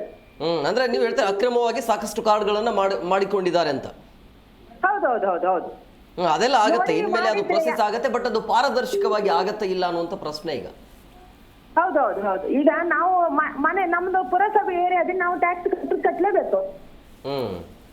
ಈಗ ಪಂಚಾಯತಿಯಲ್ಲಿ ಬರೀ 250-300 ರೂಪಾಯಿ, ನಾವು 1000 ಹತ್ರ ಕಟ್ಟಬೇಕು ಸರ್. ನಾವು 1000 ಕಟ್ಟಿ ಏನು ನಮ್ಮ ಜಾಗದಲ್ಲಿ ನಾವು ಮನೆ ಮಾಡ್ಕೊಂಡು ಏನ್ ಮಾಡ್ಬೇಕು ಸರ್? ನಮ್ಮ ಜಾಗದಲ್ಲಿ ನಾವು ಮನೆ ಕಟ್ಕೊಂಡು 1000 ಕಟ್ಲೆ ಟ್ಯಾಕ್ಸ್ ಕಟ್ಲಿ ನಮ್ ಕೈಲಿ ಇಲ್ಲ ಸರ್. ಈಗ ಎಲ್ಲಾ ಕಡೆ ಒಬ್ಬೊಬ್ರು ಒಂದೊಂದ್ ಮನೇಲಿ 3-4 ಜನರು ಹುಷಾರಿಲ್ದಿದ್ದವ್ರು ಇರ್ತಾರೆ. ಅಂದ್ರೆ ಇದೆಲ್ಲ ಎಡವಟ್ಟು ಆಗ್ತಾ ಇರೋದು ಗ್ಯಾರಂಟಿಗಳಿಂದ. ಗ್ಯಾರಂಟಿ ಕೊಟ್ಟಿದ್ದಾರೆ, ನಮ್ಮ ಈ ರೀತಿಯ ರಿಜಿಸ್ಟ್ರೇಷನ್ ಆಗಿರ್ಬೋದು ಅಥವಾ ಅದಕ್ಕೆ ಎಲ್ಲ ರೇಟ್ ಜಾಸ್ತಿ ಮಾಡ್ತಿದ್ದಾರೆ ಅಂತ ನಿಮ್ಮ ವಾದ, ಕರೆಕ್ಟ್? ಹೌದು. ಹಂಗಾಗಿ ಗ್ಯಾರಂಟಿನೇ ಬೇಡ ನಮ್ಗೆ. ಹೌದು. ಒಂದು ಅಂಗಡಿ ಸಾಮಾನ್ ತರ್ಲಿಕ್ಕೆ ಹೋದ್ರೆ ಎಷ್ಟು 1,000 ರೂಪಾಯಿ ಇಟ್ಕೊಂಡ್ರೆ ನಮ್ಗೆ ಅಷ್ಟು ಸಾಮಾನ್ ಬರುದಿಲ್ಲ ಸರ್. 1,000 ರೂಪಾಯಿ ಕೊಟ್ಟು ನಾವು ಚೆಕ್ಅಪ್ ಮಾಡ್ಕೊಂಡ್ ಬರ್ಬೇಕು ಸರ್. ಏನ್ ಮಾಡುದು? ಇಡೀ ಸಿಕ್ಕುದು 12-13 ಸಾವಿರ ರೂಪಾಯಿ ಸಂಬಳದಲ್ಲಿ ಏನ್ ತರುದು ನಾವು? ಅಲ್ಲ, ಈಗ GST ಕಡಿಮೆ ಆಗಿದೆಯಲ್ಲ, ಇದ್ರ ಬಗ್ಗೆ ನಿಮ್ಮ ಅಭಿಪ್ರಾಯ ಏನು? ಏನ್ ಸರ್? 22ನೇ ತಾರೀಕಿಂದ GST ಕಡಿಮೆ ಆಗತ್ತೆ. ನೀವೇನ್ GST ಏನ್ ಕಟ್ತಿದ್ದೀರಲ್ಲ ಈಗ ದಿನಸಿ ಸಾಮಾನುಗಳಿಗೆ, ಈಗ ಇನ್ಮೇಲೆ ಅದಕ್ಕೆ ನೀವು GST ಇರೋದಿಲ್ಲ. ಇನ್ಮೇಲೆ GST ಕಟ್ಟಂಗಿಲ್ಲ. ಅದು ಗೊತ್ತಿದೆಯಾ? ಮಾಹಿತಿ ಇದೆಯಾ ನಿಮ್ಗೆ? ಇಲ್ಲ ಸರ್, ಮಾಹಿತಿ ಇಲ್ಲ ಸರ್ ನಮ್ಗೆ. ಇನ್ಮೇಲೆ ಪ್ರಶ್ನೆ ಮಾಡಿ. ನೀವು ಏನ್ ತಗೋತಿರಲ್ಲ, ದಿನಸಿ ಅಂಗಡಿ ಆಹಾರ ಧಾನ್ಯಗಳು ಏನ್ ತಗೋತಿರಲ್ಲ, ಅದಕ್ಕೆ ಯಾವುದೇ ಕಾರಣಕ್ಕೂ GST ಇರೋದಿಲ್ಲ. ಅದಕ್ಕೆ GST ಇರೋದಿಲ್ಲ. ದಿನನಿತ್ಯ ವಸ್ತುಗಳಿಗೆ ಯಾವುದೇ ಕಾರಣಕ್ಕೂ ನೀವು GST ಕೊಡಂಗಿಲ್ಲ. ಇಲ್ಲ. ಯಾಕಂದ್ರೆ ಅದು ಇಲ್ದಿದ್ರೆ ಒಳ್ಳೇದು ನಮ್ಗೆ. Yes. Okay, thank you ma'am. ನೋಡಿ, ಬಹಳಷ್ಟು ಜನರಿಗೆ GST ಕಡಿಮೆ ಆಗಿರೋದೇ ಗೊತ್ತಿಲ್ಲ. ಈ ರೀತಿಯ ಗೋಲ್ಮಾಲು ಕೂಡ ಆಗುತ್ತೆ. ಸೊ ಹಂಗಾಗಿ ಅದಕ್ಕೆ ಒಂದು ಸರಿಯಾದ ರೀತಿಯಲ್ಲಿ GST ಕಡಿಮೆ ಆಗಿದೆ, ಎಷ್ಟರ ಮಟ್ಟಿಗೆ ಕಡಿಮೆ ಆಗಿದೆ, ಯಾವ್ಯಾವ ವಸ್ತುಗಳ ಫ್ರೀ ಸಿಗತ್ತೆ, 5% ಇಂದ ಅದು 0ಗೆ ಎಷ್ಟು ಯಾವ್ಯಾವ ವಸ್ತುಗಳು ಬಂದಿದೆ, ಅದೆಲ್ಲ ಕೂಡ ಮಾಹಿತಿ ಕೊಡಬೇಕಾಗಿರೋದು ಸರ್ಕಾರ ಅಲ್ವಾ? ಹೌದು, ಸರ್ಕಾರ ಮತ್ತು ನಮ್ಮ ಮಾಧ್ಯಮದ ಒಂದು ಜವಾಬ್ದಾರಿನೂ ಇರುತ್ತೆ. ಇವತ್ತು ನಾವು ಈ ಮಾಧ್ಯಮದ ಮುಖಾಂತರ ಅದ್ರ ಬಗ್ಗೆನೂ ಚರ್ಚೆ ಮಾಡೋಣ. ನೋಡಿ, ಆಗಸ್ಟ್ 15ನೇ ತಾರೀಕು ನಮ್ಮ ದೇಶದ ಪ್ರಧಾನಿಗಳು ನರೇಂದ್ರ ಮೋದಿಗಳು ಒಂದು ದೀಪಾವಳಿಗೆ ಒಂದು ಈ ದಸರಕ್ಕೆ ನಾವು ಒಂದು ವಿಶೇಷವಾದಂಥ ಒಂದು GSTಯ ದರ ಕಡಿತ ಮಾಡ್ತೀವಿ ಅನ್ನುವಂಥ ಒಂದು ಮಾತನ್ನು ಹೇಳಿದ್ರು. ಅದಾಗಿ 15 ದಿವಸಕ್ಕೇ GST ಕೌನ್ಸಿಲ್ಲು ಒಂದು ಮೀಟಿಂಗ್ ಆಗಿ ಅದರದ್ದು ಒಂದು ರೆಕಮೆಂಡೇಷನ್ಸ್ ಎಲ್ಲ ಅಪ್ರೂವ್ ಆಗಿ ಬಂದಿದೆ. ಏನಾಗಿದೆ, ದಿನೋಪಯೋಗಿ ವಸ್ತುಗಳು ಎಲ್ಲನೂ 0 ಆಗಿಲ್ಲ, ಎಲ್ಲದಕ್ಕೂ GST ಹೋಗ್ಬಿಡೋದಿಲ್ಲ. ಆದರೆ 28% ಇದ್ದಿದ್ದು 18% ಆಗಿದೆ, 18% ಇದ್ದಿದ್ದ ರೇಟು 12% ಇದ್ದಿದ್ದ ರೇಟು 5% ಆಗಿದೆ. ಕೆಲವೊಂದು ಭಾಳ ಅತ್ಯಮೂಲ್ಯವಾಗಿರುವಂಥ ವಸ್ತುಗಳು 5, 12, 18ರಿಂದ 0ನೂ ಆಗಿವೆ, ಆದರೆ ಎಲ್ಲನೂ 0 ಆಗಿಲ್ಲ. ಸೊ ಹೀಗಿರೋದ್ರಿಂದ ಮೊದಲು 4 ರೇಟ್ ಇದ್ದಿದ್ದನ್ನು ಇವಾಗ 2 ರೇಟ್ ಮಾಡಿದ್ದಾರೆ. 28 ಇದ್ದಿದ್ದನ್ನು 18, 12 ಇದ್ದಿದ್ದನ್ನು 5, ಕೆಲವೊಂದಷ್ಟು 18 ಇದ್ದಿದ್ದನ್ನು 5 ಮಾಡಿದ್ದಾರೆ. ಸೊ ಹೀಗೆ ಒಂದಷ್ಟು ಈ ಸಿನ್ ಗೂಡ್ಸ್ ಅಂತ ಕರಿತೀವಿ, ಪಾಪಕಾರಿ ವಸ್ತುಗಳು. ಏನು ಈ ಪಾಪಕಾರಿ ವಸ್ತುಗಳು? ಸಿಗರೇಟ್ ಸೇದೋದಾಗಿರ್ಬೋದು, ಜರದ ಇರ್ಬೋದು, ಅಥವಾ ಐಷಾರಾಮಿ ವಸ್ತುಗಳು. ಇಂಥ ಐಷಾರಾಮಿ ವಸ್ತುಗಳಿಗೆ ಮೇಲಿರೋಂಥ 28%ನ್ನು 40% ಮಾಡಿದ್ದಾರೆ. ಆಗೇನಾಗುತ್ತೆ, ಈ ಕಮ್ಮಿ ಮಾಡಿದ್ದು ಅಲ್ಲಿಗೆ ಸೆಟ್ ಆಫ್ ಆಗುತ್ತೆ. ಈಗ ನಾನು ಎಲ್ಲೋ ಹೋಗಿ ಕೂಲ್ ಡ್ರಿಂಕ್ಸ್ ಕುಡಿಬೇಕು, ಕೋಕೋ ಕೋಲಾ ಕುಡಿಬೇಕು ಅಂತಂದರೆ ಕೋಕೋ ಕೋಲಾ ಬೆಲೆ ₹2 ಜಾಸ್ತಿ ಆಗುತ್ತೆ. ಅಂದಾಜಲ್ಲಿ ಹೇಳ್ತಾ ಇದ್ದೀನಿ, ಕೋಕೋ ಕೋಲಾ ಬೆಲೆ ₹2 ಜಾಸ್ತಿ ಆಗುತ್ತೆ. ಅದೇ ನಂದಿನಿ ಹೋಗಿ ನಾನು ಬಾದಾಮಿ ಹಾಲು ಕುಡಿತೀನಿ ಅಂತಂದರೆ ₹1 ಕಮ್ಮಿ ಆಗಿರುತ್ತೆ. ಸರ್ಕಾರ ಯೋಚನೆ ಮಾಡಿದೆ, ಈ ರೀತಿಯಾದಂಥ ಯೋಚನೆ ಮಾಡಿ ಒಂದು ವಸ್ತುವನ್ನು ಮಾಡಬೇಕೇ ಹೊರತುವೆ ಹೇಗೋ ಬಂದ್ಬಿಡೋಣ ನಾವು ಸರ್ಕಾರ ನಾವು ನಡೆಸಬೇಕು, ಅದಕ್ಕೋಸ್ಕರ ನಾವು ಸರ್ಕಾರದ ಕುರ್ಚಿ ಮೇಲೆ ಕೂತ್ಕೋಬೇಕು ಅಂದ್ಬಿಟ್ಟು ಬಾಯಿಗೆ ಬಂದಿದ್ದೆಲ್ಲ ಸ್ಕೀಮ್ಗಳು ಮಾಡ್ತಾ ಇದ್ರೆ ಅದು ಕಷ್ಟ ಆಗುತ್ತೆ. ಅದೇ ಆ ಮಹಿಳೆಯ ಅಳಲು ಏನಿತ್ತು ಅಂತ ಹೇಳಿದ್ರೆ, ಸರ್ಕಾರಿ ನೌಕರಿ ಇದೆ ಅನ್ನುವಂಥ ಕಾರಣಕ್ಕಾಗಿ ನಮ್ಮ BPL ಕಾರ್ಡ್ನ ನೀವು ರದ್ದು ಮಾಡಿದ್ರಿ. ನಮ್ಮ ಪೇಮೆಂಟ್ ಕಮ್ಮಿ ಇದೆ, 10,000ಕ್ಕಿಂತ ಒಳಗಡೆ ಇರೋರ್ನು ಕೂಡ ನೀವು BPL ಕಾರ್ಡ್ ಕೊಡ್ತಾ ಇಲ್ಲ ಅನ್ನುವಂಥದ್ದು. ಅದರ ಬಗ್ಗೆ ಸರ್ಕಾರ ಗಮನ ಕೊಡಬೇಕು. ಅಲ್ಲಿ ಹೇಗಾಗತ್ತೆ, ಈಗ ಜನಗಣತಿ ಏನಾಗ್ತಿದೆಯಲ್ಲ ಅದರ ಕಡೆ ಗಮನ ಕೊಡಬೇಕು. ಈಗ ಗೌರ್ಮೆಂಟ್ ಜಾಬ್ ಅಂತ ಹೇಳಿದ್ರೆ ಆತನಿಗೆ ಮಂತ್ಲಿ ಸಂಬಳ ಎಷ್ಟಿದೆ? ಈಗ ರೂಲ್ಸ್ ಮಾನದಂಡ ಇರೋದು BPL ಕಾರ್ಡ್ಗೆ ಇರುವಂಥದ್ದು 10,000ಕ್ಕಿಂತ ಹೆಚ್ಚು ಆದಾಯ ಇತ್ತು ಮಂತ್ಲಿ ಅಂತ ಹೇಳಿದ್ರೆ ಅಂಥವರಿಗೆ ನಿಮಗೆ BPL ಕಾರ್ಡ್ ಇಲ್ಲ ಅಂತೇಳಿ. ಇದ್ರ ಬಗ್ಗೆ ನಿಮ್ಮ ಅಭಿಪ್ರಾಯ? 10,000 ಅಂದರೆ ಜೀವನ ನಡೆಸೋಕ್ಕಾಗತ್ತಾ ಇವತ್ತು ಒಂದು ಕುಟುಂಬ? ನೋಡಿ, ಎಷ್ಟು ಜನ ಇರ್ತಾರೆ, ಏನು ಕತೆ, ಅವೆಲ್ಲ ಮುಖ್ಯ ಆಗತ್ತೆ. ಒಂದು ಮನೆಯಲ್ಲಿ ಗಂಡ ಹೆಂಡತಿ 2 ಮಕ್ಕಳು, ಒಂದು ಸಾಮಾನ್ಯವಾದಂಥ ಕುಟುಂಬ ಇದು ನಮ್ಮ ದೇಶದಲ್ಲಿರುವಂಥ. ಒಂದು ಗಂಡ ಹೆಂಡತಿ 2 ಮಕ್ಕಳು, ತಂದೆ ತಾಯಿ ಅಂದರೆ ಯಾರು ಇರ್ತಾರೆ ಎಲ್ಲ ಜೊತೆಗೆ, ಅದು ಬೇರೆ ವಿಚಾರ. ಒಂದು 4ರಿಂದ 5 ಜನ ಇರುವಂಥ ಮನೆಗೆ ಕನಿಷ್ಠ ಪಕ್ಷ ಇವತ್ತು 25,000 ರಿಂದ 30,000 ರೂಪಾಯಿ ಬೇಕಾಗತ್ತೆ. ಕನಿಷ್ಠ ಪಕ್ಷ ಒಂದು ತಿಂಗಳಲ್ಲಿ ಒಂದು ಜವಾಬ್ದಾರಿಯುತವಾದಂಥ ಜೀವನ ನಡೆಸಬೇಕು, ಒಂದು ಸಾಧಾರಣವಾದಂಥ ಜೀವನ ನಡೆಸಬೇಕು ಅಂತಂದರೆ 25,000 ರಿಂದ 30,000 ರೂಪಾಯಿ ಬೇಕಾಗತ್ತೆ. 10,000 ರೂಪಾಯಿಯಲ್ಲಿ ಏನೂ ನಡೆಯಲ್ಲ ಇವತ್ತು. ಯಾತಕ್ಕೆ? 10,000 ರೂಪಾಯಿಯಲ್ಲಿ ಬಾಡಿಗೆ ಕಟ್ಟಬೇಕು, ದಿನಸಿ ಕೊಂಡ್ಕೋಬೇಕು, ನೀರಿನ ಬಿಲ್ ಕಟ್ಟಬೇಕು, ಮತ್ತು ಓಡಾಟಕ್ಕೆ ಮಾಡಬೇಕು, ಅದ್ರ ಮಧ್ಯೆ ಮಕ್ಕಳ ಫೀಸ್ ಕಟ್ಕೊಡ್ಬೇಕು, ಬಟ್ಟೆ ತೊಗೋಬೇಕು, ಬೇಸಿಕ್ ನೆಸೆಸಿಟಿಗಳೇನಿದೆ, ಮೂಲಭೂತವಾದಂಥ ವಿಚಾರಗಳೇನಿದೆ, ಆ ಮೂಲಭೂತವಾದಂಥ ಕರ್ತವ್ಯಗಳೇ 10,000 ರೂಪಾಯಿ ತಿಂಗಳಲ್ಲಿ ನಡೆಯೋದಿಲ್ಲ. ಆ ಮಾನದಂಡವನ್ನು 10,000ರಿಂದ ಸುಮಾರು 25,000ಕ್ಕಾದರೂ 25,000ರಿಂದ 30,000ಕ್ಕಾದರೂ ಏರಬೇಕು. ಈಗ ನೋಡಿ, ಪ್ರಶ್ನೆ ಮಾಡಬೇಕು. ಈಗ ಮೊನ್ನೆ ಈಗ ಮನೆಗೆ ತೆರಳ್ತಾರೆ ಜನಗಣತಿ ಮಾಡುವಂಥ ಸಂದರ್ಭ ಅಲ್ಲ, ಜನಗಣತಿ ಮಾಡಬೇಕಾದ್ರೆ ಮನೆಯಲ್ಲಿ ಪ್ರಶ್ನೆ ಮಾಡ್ತಾರೆ ಅಂತಂದರೆ ಯಾರು ಕೇಳ್ತಾರೆ ಅದನ್ನು? ಜನಗಣತಿ ಮಾಡೋರಿಗೆ ಹೇಳಿದ್ರೆ ಅವ್ರ ಸರ್ಕಾರ ಕೇಳಕ್ಕೆ ಸಾಧ್ಯ ಇದೆಯಾ? ಅವ್ರ ಮಾತನ್ನು ಸರ್ಕಾರ ಕೇಳುತ್ತಾ? ಹೈಕೋರ್ಟಿನ ಮಾತೇ ನಮ್ಮ ಸಿದ್ದರಾಮಯ್ಯನವ್ರು ಕೇಳೋದಿಲ್ಲ. ಇನ್ನು ಜನಗಣತಿ ಮಾಡೋರ ಮಾತೆ ಹೋಗಮ್ಮ ಆ ಕಡೆ ಅಂತಾರೆ. 2,000 ಬರ್ತಿದೆಯಲ್ಲ ಸುಮ್ಮನೆ ಹೋಗಮ್ಮ ಆ ಕಡೆ ಅಂತ ಅವ್ರು ಗಡಸು ವಾಯ್ಸಲ್ಲಿ ಹೇಳ್ಬಿಟ್ಟು ಕಳಿಸ್ಬಿಡ್ತಾರೆ. ಓಕೆ, ಮಾತಾಡೋಣ. ಕಾಲರ್ಸ್ ಇದ್ದಾರೆ. ಹಲೋ ಸರ್, ನಮಸ್ಕಾರ. ಎಲ್ಲಿಂದ ಕರೆ ಮಾಡ್ತಾ ಇದ್ರಿ? ದಾವಣಗೆರೆ. ಹೇಗಿದ್ದೀರಿ? ಚೆನ್ನಾಗಿದ್ದೀವಿ. ಗ್ಯಾರಂಟಿಯಿಂದ ಜೀವನ ಹೇಗೆ ಸಾಗ್ತಾ ಇದೆ? ಅದೇನೋ ಟಿವಿನಲ್ಲಿ ಬರ್ತಾ ಇದೆಯಲ್ಲ, ಮಾತಾಡು. ಹಂಗೆ ಸುಮ್ಮನೆ ವಿಚಾರಿಸಕ್ಕಂತನಾ? ಅಲ್ಲ ಸರ್, ಈಗ ಅಭಿಪ್ರಾಯಗಳನ್ನ ಫೋನ್ ಮಾಡಿ ಅವ್ರು ತಿಳಿಸ್ತಾ ಇದ್ದಾರೆ. ಅದೇ ನೀವು ನಮ್ಮ ಆರೋಗ್ಯ ವಿಚಾರಿಸ್ತಾ ಇದ್ರೆ ನಂಬರ್ ಬಂದಿತ್ತು. ಈಗ ಗ್ಯಾರಂಟಿ ಬಂದ್ ಮಾಡ್ಬೇಕು ಅನ್ನೋ ಲೆಕ್ಕಾಚಾರ ಏನ್ ಅನ್ಸುತ್ತೆ ನಿಮ್ಗೆ? ಬಂದ್ ಮಾಡ್ಬೇಕಾ ಅಥವಾ ಕಂಟಿನ್ಯೂ ಆಗ್ಲಿ ಅಂತ? ಸರ್ ಕೇಳಿಸ್ತಿದ್ಯಾ? ಈಗ ಕೇಳಿಸ್ತಾ ಇದೆಯಾ ಸರ್? ಹಾ ಕೇಳಿಸ್ತಿದೆ. ಈಗ 53,000 ಕೋಟಿ ಖರ್ಚು ಮಾಡ್ತಾ ಇದ್ದಾರೆ. ನಾವು ಹೇಳೋದು ಇಷ್ಟೇ, ಈಗ ಅವರು ಕೊಡ್ತಾ ಇರೋ 2,000 ಬಸ್ಸು ಅದು ಇದು ಏನಿದೆ ಅದು ಅವಾಗ ಖರ್ಚಾಗಿ ಹೋಗುತ್ತೆ, ಸೇವ್ ಆಗಲ್ಲ. 1 ಪಾಯಿಂಟ್. ಎರಡನೇದು, ಆ 53,000 ಕೋಟಿ ಸರ್ಕಾರದಿಂದ ಉದ್ಯೋಗ ಸೃಷ್ಟಿಗೆ ಏನಾದ್ರೂ ಮಾಡಿದಾರ? ಒಬ್ಬ ಮನುಷ್ಯನಿಗೆ, ಒಂದು ಫ್ಯಾಮಿಲಿಗೆ ಒಂದು ಉದ್ಯೋಗ ಕೊಟ್ರೆ ನೀವು ಯಾರಿಗೂ ಯಾವ ರೀತಿನೂ ಸಹಾಯದ ಅಗತ್ಯ ಇರಲ್ಲ. 53,000 ಕೋಟಿ ಇದ್ರೆ ಎಷ್ಟು ತರ ಇಂಡಸ್ಟ್ರಿ ಮಾಡ್ಬೋದು. 53,000 ಕೋಟಿ ಇಂಡಸ್ಟ್ರಿಯಲಿಸ್ಟ್ ಕರೀರಿ, ಆಮೇಲೆ ಟಾಟಾ ಗ್ರೂಪ್ನವ್ರನ್ನ ಕರೀರಿ, ಬೇರೆಯವ್ರನ್ನ ಕರೀರಿ, ಆಮೇಲೆ ಎಷ್ಟು ಉದ್ಯೋಗ ಸೃಷ್ಟಿ ಮಾಡ್ತಾರೆ, ಎಷ್ಟು ಇನ್ಕಮ್ ಜನರೇಟ್ ಆಗತ್ತೆ, ಎಷ್ಟು ಪ್ರೊಡಕ್ಷನ್ ಆಗತ್ತೆ, ಅದನ್ನ ಮಾಡ್ರಿ. ಒಬ್ಬ ಮನೆಗೆ ಒಂದು ಉದ್ಯೋಗ ಕೊಡೋದ್ ನೋಡ್ರಿ. ಇಂಥವೆಲ್ಲ ಮಾಡಿ ಇವತ್ತು ನೋಡಿ, ಮರ ಹತ್ತಿಸಕ್ಕೆ ನಮ್ ಕೈಯಲ್ಲಿ ಎಷ್ಟು ಸಾಧ್ಯನೋ ಅಷ್ಟು ಹತ್ತಿಸ್ಬೋದು. ಅದ್ರ ಮೇಲೆ ಅವನೇ ಹತ್ತಬೇಕು. ಮರ ಹತ್ತೋ ಕೆಲಸ ಅವನಿಗೆ ಕಲಿಸ್ರಿ. ಎಲ್ಲ ಬಿಟ್ಬಿಟ್ಟು ಇವೆಲ್ಲ ಖರ್ಚು ಮಾಡಿ ಹೋಗಿ 53,000 ಕೋಟಿಯಲ್ಲಿ ನೀವು ಸರ್ವೆ ಮಾಡ್ಕೊಳ್ಳಿ, ಇದರಿಂದ ಯಾರ್ಯಾರಿಗೆ ಅನುಕೂಲ ಆಗಿದೆ ಅಂತ. ಯಾವತ್ತೋ ಟಿವಿನಲ್ಲಿ ಇಂಟರ್ವ್ಯೂ ಮಾಡಿದಾಗ ಹೇಳ್ತಾರೆ, ಹೆಣ್ಮಕ್ಳು ಓಡಾಡೋದ್ರಿಂದ ತೀರ್ಥಕ್ಷೇತ್ರಗಳಿಗೆ ಓಡಾಡ್ತಾ ಇದಾರೆ, ಜನ ಹೋಗೋದ್ರಿಂದ ಅಲ್ಲಿ ವ್ಯಾಪಾರ ಜಾಸ್ತಿ ಆಯ್ತು, ಅವರಿಗೆ ಆದಾಯ ಆಯ್ತು, ಈ ತರ ಮಾತಾಡ್ತಾ ಇದಾರೆ. ಆದ್ರೆ ಮನೇಲಿ ಒಬ್ರಿಗೆ ಉದ್ಯೋಗ ಕೊಟ್ರೆ ಹೆಂಗಿರುತ್ತೆ? ಈಗ ರೈತರಿಗೆ ಈಗ ಮಳೆ ಬಂದೆಲ್ಲ ಹಾಳಾಗಿದೆ, ಎಷ್ಟೋ ಕಡೆ ಇವಾಗ ನೋಡಿದಂಗೆ ಯಾರೋ ಒಬ್ರು ನೀರೇ ಇಲ್ಲ, ಮಳೆನೇ ಇಲ್ಲ ಅಂತ ಅಂದ್ರು. ಅಂತ ಕಡೆ ಎಷ್ಟು ಲಾಸ್ ಆಗಿದೆ. ಅಲ್ಲಿ ಕಾಂಪನ್ಸೇಟ್ ಮಾಡಿದ್ರೆ ಅವ್ರ ಜೀವನ ಉದ್ಧಾರ ಆಗತ್ತೆ. ಅವ್ರು ಒಬ್ಬ ರೈತ ಮನೆಯ ಮುಖ್ಯಸ್ಥನಿಗೆ ಒಂದು ಹೆಲ್ಪ್ ಮಾಡಿದ್ರೆ ಇಡೀ ಮನೆ ಅವ್ರು ಸಾಕ್ತಾನೆ. ಉದ್ಯೋಗ ಸೃಷ್ಟಿ ಮಾಡೋದ್ರಲ್ಲಿ ವಿಚಾರ ಮಾಡಿಸ್ರಿ ಅದನ್ನ. ನೀವು ನಿಮ್ಮ ವಾಹಿನಿ ಮೂಲಕ ಇದೆಲ್ಲ ಗ್ಯಾರಂಟಿ ಇದೆ, ಬಡವರಿಗೆ ಕೊಡ್ಲಿ, ಅದೇನ್ ತಪ್ಪಿಲ್ಲ ಬಿಡ್ರಿ, ಬಡವರಿಗೆ ಕೊಡ್ಬೇಕು. ಮನೆಗೆ ಸರ್ವೆ ಮಾಡ್ತಾ ಇದಾರಲ್ವಾ, ಅವ್ರ ಆದಾಯ ಏನಿದೆ ಅವ್ರದ್ದೆಲ್ಲ ಕಟ್ ಮಾಡ್ರಿ. ಈಗ ಹೆಂಗೋ ಅನೌನ್ಸ್ ಮಾಡಿದೆ, ಕೊಟ್ಬಿಟ್ಟಿದ್ದಾರೆ, ರುಚಿ ತೋರಿಸ್ತಿದ್ದಾರೆ, ನೀವೆಲ್ಲ ದಂಗೆ ಆಗತ್ತೆ ಅದು ಇದು ಅಂತೆಲ್ಲ ವಿಚಾರಗಳು ಬಂದ್ವಲ್ಲ, ಅದು ಯಾವ್ದು ಬರೋದಿಲ್ಲ. ಅನುಕೂಲ ಇದ್ದಾರೆ ಯಾರು ಹೋಗಿ ನನಗ್ ಬರ್ಬೇಕಿಷ್ಟು ನಿಲ್ಸ್ಬಿಟ್ರಿ ಅಂತ ಯಾರು ಹೇಳಲ್ಲ. ಬಡವರಿಗೆ ಕೊಡ್ಲಿ ಪಾಪ, ಅವ್ರದ್ದೇನ್ ತೊಂದರೆ ಇಲ್ಲ. ಆ ಉಳಿಯೋ ದುಡ್ಡನ್ನ ಉದ್ಯೋಗ ಸೃಷ್ಟಿಗೆ ಮಾಡ್ರಿ. ಅದೇ ನಿಮ್ಮಲ್ಲಿರುವಂಥ ಸಾಮಾನ್ಯ ಜ್ಞಾನ ನಮ್ಮ ಜನಪ್ರತಿನಿಧಿಗಳಿಲ್ಲ ಅನ್ನೋದೇ ಬೇಸರ. ಅವರನ್ನು ನೀವು ಆ್ಯಕ್ಚುಲಿ ಸ್ಟುಡಿಯೋ ಕರೆಸ್ಬಿಟ್ಟು ಮಾತಾಡಿಸ್ಬೇಕು, ಭಾಳ ಚೆನ್ನಾಗಿ ಮಾತಾಡಿದ್ರು. ನಾನು ಅದನ್ನೇ ಹೇಳ್ತಾ ಇದ್ನಲ್ಲ, ಈಗ ನಮ್ಮ ಜನದು ಮೆಮೊರಿ ಹೆಂಗಂದ್ರೆ ಶಾರ್ಟ್ ಟೈಮ್ ಅದು.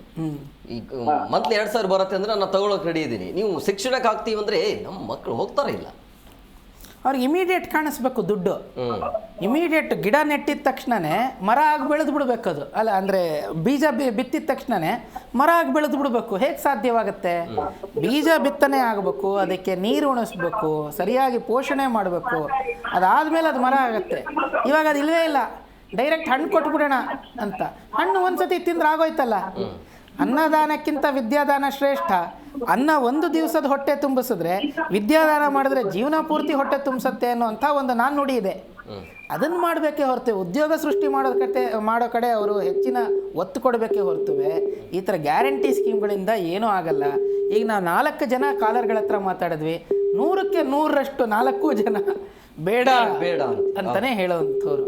ಸೊ ಸಾಮಾನ್ಯವಾಗಿ ಒಬ್ಬ ಯೋಚನೆ ಮಾಡುವಂಥ ವ್ಯಕ್ತಿಗೆ ಗ್ಯಾರಂಟಿ ಸ್ಕೀಮಿನ ಅವಶ್ಯಕತೆ ಬೇಡ ಅಂತಲೇ ಅನಿಸುತ್ತೆ. ಏನೋ ಸರ್ಕಾರಕ್ಕೆ ಏನೋ ಬಂದ್ಬಿಟ್ಟಿದ್ದಾರೆ, ಸರ್ಕಾರಕ್ಕೆ 5 ವರ್ಷ ನಡೆಸ್ಕೊಳ್ಳಿ, ಗ್ಯಾರಂಟಿನಾದರೂ ಕೊನೆಯ ಪಕ್ಷ ಕ್ಯಾನ್ಸಲ್ ಮಾಡಿ ಒಂದು ಸ್ವಲ್ಪ ಚೆನ್ನಾಗಿ ನಡೆಸಲಿ ರಾಜ್ಯವನ್ನು ಅನ್ನೋಂಥದ್ದಷ್ಟೇ ನಾನು ಸರ್ಕಾರವನ್ನು ಕೇಳ್ಕೊಳ್ಳೋದಿಲ್ಲ. ಈಗ ಗ್ಯಾರಂಟಿ ಬಂದಾಯಿತು ಅಂದ್ಕೊಳ್ಳೋಣ, ವಾಟ್ ನೆಕ್ಸ್ಟ್? ಪರಿಹಾರ ಏನಾದರೂ ಇದೆಯಾ? ಬೇರೆ ಯೋಜನೆಗಳು ಅಥವಾ ಏನೇನು ಮಾಡಬಹುದು ಅಂತ ನನಗೆ ಇವ್ರುಗಳನ್ನೆಲ್ಲ ನೋಡಿದಾಗ ಅನ್ಸೋದು, ಗ್ಯಾರಂಟಿ ಬಂದ್ ಮಾಡಿದ್ರೆ ಇವರು ಸರಿಯಾದಂಥ ಸರ್ಕಾರ ಮತ್ತೆ ನಡೆಸದೇ ಇದ್ದರೆ ಎಲ್ಲ ತಮ್ಮನ್ನು ತಾವೇ ನುಂಗ್ಕೋತಾರೆ.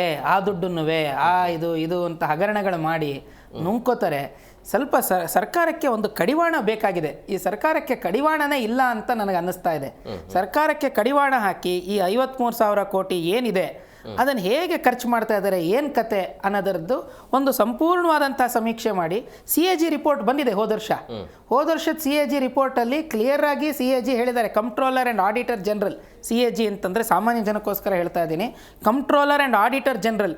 ಈಗ ಹೇಗೆ ಒಂದು ಕಂಪ್ನಿಗೆ ನನ್ನಂಥ ಚಾರ್ಟರ್ಡ್ ಅಕೌಂಟೆಂಟಿನ ಅವಶ್ಯಕತೆ, ಕಂಪ್ನಿ ಫೈನಾನ್ಷಿಯಲ್ ಕರೆಕ್ಟ್ ಆಗಿದೆಯೋ ಇಲ್ವೋ ಅಂತ ಹೇಳೋಕ್ಕೆ, ಅದೇ ಥರ ದೇಶಕ್ಕೆ ಒಬ್ಬ CAG ಅಂತ ಇರ್ತಾನೆ, ಕಂಟ್ರೋಲರ್ ಆ್ಯಂಡ್ ಆಡಿಟರ್ ಜನರಲ್. ಅದೊಂದು ಸಂಸ್ಥೆ, ಅದು ಆಡಿಟ್ ಮಾಡುತ್ತೆ ರಾಜ್ಯದ್ದು ಮತ್ತು ಸರ್ಕಾರಿ ಸಾಮ್ಯದ ಕಂಪನಿಗಳು, ಕೇಂದ್ರ ಸರ್ಕಾರ ಎಲ್ಲದರದ್ದು ಆಡಿಟ್ ಮಾಡುತ್ತೆ, ಕರೆಕ್ಟಾಗಿ ಮಾಡ್ತಿದ್ದಾರಾ ಇಲ್ವಾ ಅಂತ. ಅವರು ಕರ್ನಾಟಕಕ್ಕೆ ಒಂದು ಎಚ್ಚರಿಕೆಯನ್ನು ಕೊಟ್ಟಿದ್ದಾರೆ.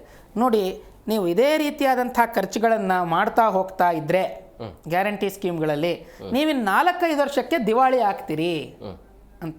ಅಂದರೆ ಇವಾಗ ಇವರ ಸರ್ಕಾರ ಆಗಿ ಮುಂದಿನ ಸರ್ಕಾರ ಬರೋಷ್ಟೊಳಗೆ ನಮ್ಮ ಕರ್ನಾಟಕ ಮಾತೆ ಜೈ ಭಾರತ ಜನನಿಯ ತನುಜಾತೆ ಅಂತಲೇ ಹೇಳಬೇಕು ನಾವು ಅಷ್ಟೇ. ಆ ಪರಿಸ್ಥಿತಿಗೆ ತಂದು ಸರ್ಕಾರವನ್ನು ನಿಲ್ಲಿಸ್ತಾರೆ. ನಮಗೆ ಏನುವೇ ಮಾಡೋಂಥ ಪರಿಸ್ಥಿತಿಗೆ ಅವತ್ತು ನಾವು ಇರೋದಿಲ್ಲ. ಅಂದರೆ ಈ ಗ್ಯಾರಂಟಿಗಳು ನಿರುದ್ಯೋಗಿ ಮನೋಭಾವನೆಗೆ ತಳ್ಳುವಂಥ ಆ ರೀತಿಯ ಯೋಚನೆನ. ಹೌದು. ಈಗ ನೋಡಿ, 5 ಸ್ಕೀಮ್ಗಳಲ್ಲಿ ಯುವಕರು ಯಾರು ಗ್ರ್ಯಾಜುಯೇಟ್ ಆಗ್ತಾರಲ್ಲ, 2 ವರ್ಷ ನಿರುದ್ಯೋಗಿ ಇದ್ದರೆ ಪ್ರತಿ ತಿಂಗಳು 3,000 ರೂಪಾಯಿ ಕೊಡ್ತೀವಿ ಅಂದರೆ ಏನು ಅರ್ಥ? ಅದು ಗ್ರ್ಯಾಜುಯೇಷನ್ ಆಗಿದ ತಕ್ಷಣ ಕೆಲಸ ಕೊಡಿಸ್ತೀವಿ ಅಂತ ಹೇಳಬೇಕೇ ಹೊರತುವೆ ನೀವು ಕೆಲಸ ಮಾಡ್ಬೇಡ್ರಪ್ಪ ಮನೆಯಲ್ಲಿ ಕೂತ್ಕೊಳ್ಳಿ 3,000 ರೂಪಾಯಿ ಕೊಡ್ತೀವಿ ಆಗ ಏನೂ ಇಲ್ಲದೆ ಇದ್ದವನಿಗೆ ಕಾಲೇಜ್ಗೂ ಹೋಗೋದಿಲ್ಲ, ನನಗೆ ತಿಂಗಳು 3,000 ರೂಪಾಯಿ ಬರುತ್ತೆ ಅಂತಂದರೆ ಅವನು ಯಾತಕ್ಕೆ ಕೆಲಸ ಹುಡುಕ್ತಾನೆ? ಅವನಿಗೆ ಇನ್ನೇನೋ ಹಸಿವಿರಬೇಕು ಕೆಲಸ ಹುಡ್ಕೋದಕ್ಕೆ. ಇಲ್ಲದೆ ಇದ್ದರೆ ಅವನು 3,000 ರೂಪಾಯಿ ತೊಗೊಂಡು ಆರಾಮಾಗಿ ಮನೇಲಿ ಕೂತ್ಕೋತಾನೆ, ಇಲ್ಲ ಫ್ರೆಂಡ್ಸ್ ಜೊತೆ ಓಡಾಡ್ತಾನೆ. ಹೌದಾ?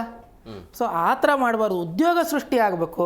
ಹಾಗೆ ನಮ್ಮ ಕಾಲರ್ ಹೇಳಿದ ಹಾಗೇ ಇಂಡಸ್ಟ್ರಿಗೆ ಅದನ್ನು ಮಾಡಬೇಕು.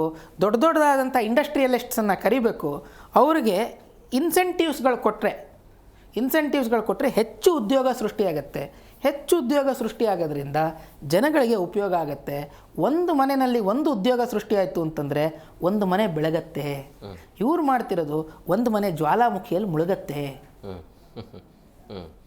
ಅಂದರೆ ಈಗ ಅವ್ರದ್ದೇ ಸರ್ಕಾರದ ನಾಯಕರು ಅಂದರೆ ಶಾಸಕರು, ಸಚಿವರು ಅವರೇ ಆರೋಪ ಮಾಡ್ತಾ ಇರೋದು ನಮ್ಮ ಕ್ಷೇತ್ರದಲ್ಲಿ ನಾವು ಬಂದಾಗ, ಅಂದರೆ ಎಲೆಕ್ಷನ್ನಲ್ಲಿ ಗೆದ್ದು ಬಂದಾಗ ಕೊಟ್ಟಿರುವಂಥ ಭರವಸೆಗಳು ಏನಿದ್ದಾವೆ, ನಾವು ಹಿಂಗೆ ಮಾಡ್ತೀವಿ ಅಂತ ಹೇಳ್ತಾ ಇದ್ದೀವಿ. ಬಟ್ ಅದು ಕೆಲಸ ಕಾರ್ಯಗಳು ಆಗ್ತಾ ಇಲ್ಲ, ನಮಗೆ ಅಭಿವೃದ್ಧಿ ಕೆಲಸ ಕಾರ್ಯ ಆಗ್ತಾ ಇಲ್ಲ, ಅನುದಾನ ಸಿಗ್ತಾ ಇಲ್ಲ ಅಂತೇಳಿ.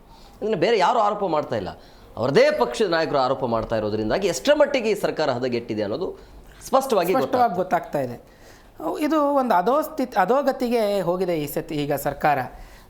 ತನ್ನ ಒಂದು ಅಜೆಂಡಾಗಳನ್ನೇ ಇಟ್ಕೊಂಡು ಮಾಡುವಂಥದ್ದು, ಸರ್ಕಾರ ನಡೆಸುವಂಥ ಯಾವ ಉದ್ದೇಶನೂ ಇಲ್ಲ. ತನಗೆ ಏನು ಮನಸ್ಸು ಬರುತ್ತೋ ಆ ಥರ ಮಾಡುವಂಥದ್ದು, ಒಂದು ಬೇಜವಾಬ್ದಾರಿಯುತವಾದಂಥ ಒಂದು ಸರ್ಕಾರ ನಡೀತಾ ಇದೆ ಅಂತ ಹೇಳಿದ್ರೆ ಅದು ಯಾವುದೇ ರೀತಿಯಾದಂಥ ಅತಿಶಯೋಕ್ತಿ ಆಗದು. ತುಂಬ ಬೇಜವಾಬ್ದಾರಿಯುತವಾಗಿ ನಡೆಸ್ತಾ ಇದ್ದಾರೆ. ಇನ್ನೊಂದು ಮುಖ್ಯವಾಗಿ ಹೇಳಬೇಕು ಅಂತಂದರೆ, ಈ ಗ್ಯಾರಂಟಿ ಸ್ಕೀಮ್ಗಳಿಂದೆಲ್ಲ ಏನು ಕೊಡ್ತಾ ಇದ್ದಾರಲ್ಲ, ಇದನ್ನು ಮರಳಿ ಪಡಿತಾ ಇದ್ದಾರೆ. ಹೇಗೆ ಮರಳಿ ಪಡಿತಿದ್ದಾರೆ ಅಂತ ಹೇಳ್ತೀನಿ ಕೇಳಿ. ಪ್ರತಿಯೊಂದು ಮನೆಗೂ ಪ್ರಾಪರ್ಟಿ ಟ್ಯಾಕ್ಸ್ ಕಟ್ಟಬೇಕಲ್ಲ, BBMP ಟ್ಯಾಕ್ಸು. BBMP ಟ್ಯಾಕ್ಸು ಹೋದ ವರ್ಷಕ್ಕೂ ಈ ವರ್ಷಕ್ಕೂ ಸುಮಾರು 1,000ರಿಂದ 3,000ವರೆಗೆ, 1,000ರಿಂದ 5,000ವರೆಗೆ ಜಾಸ್ತಿ ಮಾಡಿದ್ದಾರೆ ಪ್ರಾಪರ್ಟಿ ಟ್ಯಾಕ್ಸನ್ನು. ಏನಕ್ಕೆ? ವೇಸ್ಟ್ ಮ್ಯಾನೇಜ್ಮೆಂಟ್ ಸೆಸ್ ಅಂತ ಹಾಕಿ ಪ್ರತಿ KG ವೇಸ್ಟ್ಗೆ, ಮನೆಯಿಂದ ಜನರೇಟ್ ಆಗುವಂತಹ ಪ್ರತಿ 1 KG ವೇಸ್ಟ್ಗೆ 12 ರೂಪಾಯಿ ದರದಲ್ಲಿ ಸಾವಿರಾರು ರೂಪಾಯಿಯನ್ನು ತಗೋತಾ ಇದ್ದಾರೆ. ಈ ಕಡೆಯಿಂದ ಕೊಡೋದು. ನನಗೆ ಈ ಸಿದ್ದರಾಮಯ್ಯನವ್ರ ಸರ್ಕಾರ ನೋಡಿದ್ರೆ ನನಗೆ ಒಂದು ಮಂಕುತಿಮ್ಮನ ಕಗ್ಗ ನೆನಪಾಗುತ್ತೆ. ಹಾಸ್ಯಗಾರನೋ ಬೊಮ್ಮ ಆದರೆ ವಿಕಟ ಪರಿಹಾಸವದು. ಅವನು ಹಾಸ್ಯಗಾರ ಆದರೆ ಮಾಡುವಂಥದ್ದೇನೋ ವಿಕಟ ಪರಿಹಾಸ, ಸರ್ಕ್ಯಾಸ್ಟಿಕ್ ಕಾಮಿಡಿ. ಕೈಯಲ್ಲಿ ವಿಶ್ವಾಸದ ಉಪಚಾರ, ಹುಣಸೆ ಮೆಣಸಾಹಾರ. ವಿಶ್ವಾಸವಾಗಿ ಬಾರಪ್ಪ ಕೂತ್ಕೊಳ್ಳಿ, ನಿಮಗೆ ಗ್ಯಾರಂಟಿ ಕೊಡ್ತೀನಿ ಅನ್ನೋದು ಹುಣಸೆ ಮೆಣಸಾಹಾರ. ಅಲ್ಲಿ ಬರೀ ಕೆಟ್ಟದಾದಂಥ ವಿಚಾರಗಳನ್ನೇ ಉಣಬಡಿಸುವಂಥದ್ದು. ಈ ಥರ ಇನ್ನೆಲ್ಲೋ ಜಾಸ್ತಿ ಮಾಡೋದು, ಇನ್ನೆಲ್ಲೋ ಕೊಟ್ಟಾಗ ಮಾಡೋದು. ಹಾಸ್ಯ ಗಂಭೀರ, ಮುಖದಲ್ಲಿ ಗಂಭೀರ, ಕೈಯಲ್ಲಿ ಚಕಳುಗುಳಿ, ವಿಶ್ವಪಾಲನೆ ಇಂಥ ಮಂಕುತಿಮ್ಮ ಅಂತ DVG ಹೇಳಿದ್ದಾರೆ. ಸೊ ನಮ್ಮ ದೇಶದ ರಾಜ್ಯಪಾಲನೆ ಸಿದ್ದರಾಮಯ್ಯನವರು ಮಾಡ್ತಾ ಇರೋದು ಇದೇ ಥರವಾದಂಥದ್ದು. ಕೊನೆಯದಾಗಿ ಏನು ಹೇಳ್ತೀರಿ ಕ್ವಿಕ್ಕಾಗಿ? ಏನು ಮಾಡಬೇಕು ರಾಜ್ಯ ಸರ್ಕಾರ ಒಂದು ಅಭಿವೃದ್ಧಿಯ ದೃಷ್ಟಿಯಿಂದ ನೋಡೋಣ? ಗ್ಯಾರಂಟಿ ಆಯಿತು, ಗ್ಯಾರಂಟಿ ಕೊಡಬೇಕು, ಎಂಥವರಿಗೆ ಸಿಗಬೇಕು ಅದರಿಗೆ ಸಿಗಲಿ, ಅದು ತಕರಾರೇನಿಲ್ಲ. ಬಟ್ ಅವಶ್ಯಕತೆ ಇದೆಯಾ ಇಲ್ಲ, ಏನು ಮಾಡಬೇಕು ಮುಂದೆ ಅಂತ? ಕೊನೆಯದಾಗಿ ನಾನು ವೀಕ್ಷಕರಿಗೆ ಏನು ಹೇಳ್ತೀನಿ ಅಂತಂದರೆ, ಪ್ರತಿಯೊಬ್ಬರೂ ಒಂದು ವಿಚಾರಾತ್ಮಕವಾದಂಥ ಚಿಂತನೆಯನ್ನು ಇಟ್ಕೋಬೇಕು. ಯಾವುದು ದೇಶಕ್ಕೆ ಒಳ್ಳೆಯದು, ಆ ದೇಶಕ್ಕೆ ಒಳ್ಳೆಯದಾದಂಥ ವಿಚಾರವನ್ನೇ ಮುಂದಿಟ್ಕೊಂಡು ನಾವು ನಿರ್ಧಾರಗಳನ್ನು ತೆಗೆದುಕೋಬೇಕೇ ಹೊರತುವೆ ಯಾವುದೇ ಒಂದು ಕ್ಷಣ ಮಾತ್ರಕ್ಕೆ ಹರ್ಷದ ಕೂಳಿಗೋಸ್ಕರ ವರ್ಷದ ಕೂಳು ಕಳ್ಕೋಬಾರ್ದು ಅಂತ ಒಂದು ಗಾದೆ ಇದೆ. ಆ ಥರ ಕ್ಷಣ ಮಾತ್ರದ ಸುಖಕ್ಕೋಸ್ಕರ ನಾವು ಎಲ್ಲ ವಿಚಾರಗಳನ್ನು ಮಾಡಬಾರ್ದು ಅಂತ ಹೇಳಿ ಇದು ಮಾಡ್ತೀನಿ. ಸರ್ಕಾರಕ್ಕೂ ಒಂದು ಕಿವಿ ಮಾತು, ಈ ಬೇರೆ ಕೆಲಸಗಳೆಲ್ಲ ಬಿಟ್ಟು ಸರ್ಕಾರವನ್ನು, ರಾಜ್ಯವನ್ನು ಹೇಗೆ ಮುನ್ನಡೆಸೋದು ಅನ್ನುವಂಥದ್ದರ ವಿಚಾರವಾಗಿ ಹೆಚ್ಚಿನ ಗಮನವನ್ನು ಹರಿಸಿದ್ರೆ ಅದು ಸರ್ಕಾರಕ್ಕೆ ನಾನು ಕೊಡುವಂಥ ಒಂದು ಕಿವಿ ಮಾತು. ಥ್ಯಾಂಕ್ ಯು ವೆರಿ ಮಚ್ ಇಷ್ಟೊತ್ತು ಕಾರ್ಯಕ್ರಮಕ್ಕೆ ಜಾಯ್ನ್ ಆಗಿದ್ದಕ್ಕೆ. ನೋಡಿದ್ರಲ್ಲ ವೀಕ್ಷಕರು, ಈಗ ಗ್ಯಾರಂಟಿ ಯೋಜನೆಗಳಿಗೆ ಕತ್ತರಿ ಬೀಳುವಂಥ ಎಲ್ಲ ಸಾಧ್ಯತೆ ಕಂಡು ಬರ್ತಾ ಇದೆ. ಸಾಕಷ್ಟು ಜನ ಕಾಲ್ ಮಾಡಿದ್ರು, ಅವ್ರು ಹೇಳ್ತಿದ್ರು ಒಂದೇ, ಗ್ಯಾರಂಟಿ ಅವಶ್ಯಕತೆ ಇಲ್ಲ ಅಂತೇಳಿ. ಇನ್ನು ಮೇಲೆ ಆದರೂ ರಾಜ್ಯ ಸರ್ಕಾರದನ್ನು ಎಚ್ಚೆತ್ಕೊಳ್ಳಿ, ಅದರಿಂದ ಏನು ಯೂಸ್ ಇಲ್ಲ. ಕೊಡುವಂಥ 2,000ರಿಂದ ಯಾವುದೇ ರೀತಿಯ ಅಭಿವೃದ್ಧಿ ಕೆಲಸ ಕಾರ್ಯಗಳು ಆಗ್ತಾ ಇಲ್ಲ. ಕೊಡಬೇಕು ಅಂದರೆ ಆರೋಗ್ಯದ ಕಡೆ ಕೊಡಿ, ಶಿಕ್ಷಣದ ಕಡೆ ಅದನ್ನು ದುಡ್ಡನ್ನು ಇನ್ವೆಸ್ಟ್ ಮಾಡಿ. ಸುಖ ಸುಮ್ಮನೆ 2,000 ಅಂಥೇಳಿ ಈ ರೀತಿ ಜನರನ್ನು ಮರಳು ಮಾಡುವಂಥ ಕೆಲಸಕ್ಕೆ ಮುಂದಾಗಬೇಡಿ. ಈಗಲೂ ಕೂಡ ಅವಕಾಶ ಇದೆ, ಯಾರೂ ಕೂಡ ಅದನ್ನು ವಿರೋಧ ವ್ಯಕ್ತಪಡಿಸಲ್ಲ. ನೋಡೋಣ ಮುಂದಿನ ದಿನಮಾನಗಳಲ್ಲಿ ಏನಾಗುತ್ತೆ ಅಂತೇಳಿ. ಇದಾಗಿತ್ತು ಇವತ್ತಿನ ವಿಶೇಷ. ಮತ್ತಷ್ಟು ಅಪ್ಡೇಟ್ಸ್ಗಾಗಿ ನೋಡ್ತಾ ಇರಿ ಜಿ ಕನ್ನಡ ನ್ಯೂಸ್, ಸತ್ಯವೇ ಸುದ್ದಿಯ ಜೀವಾಳ.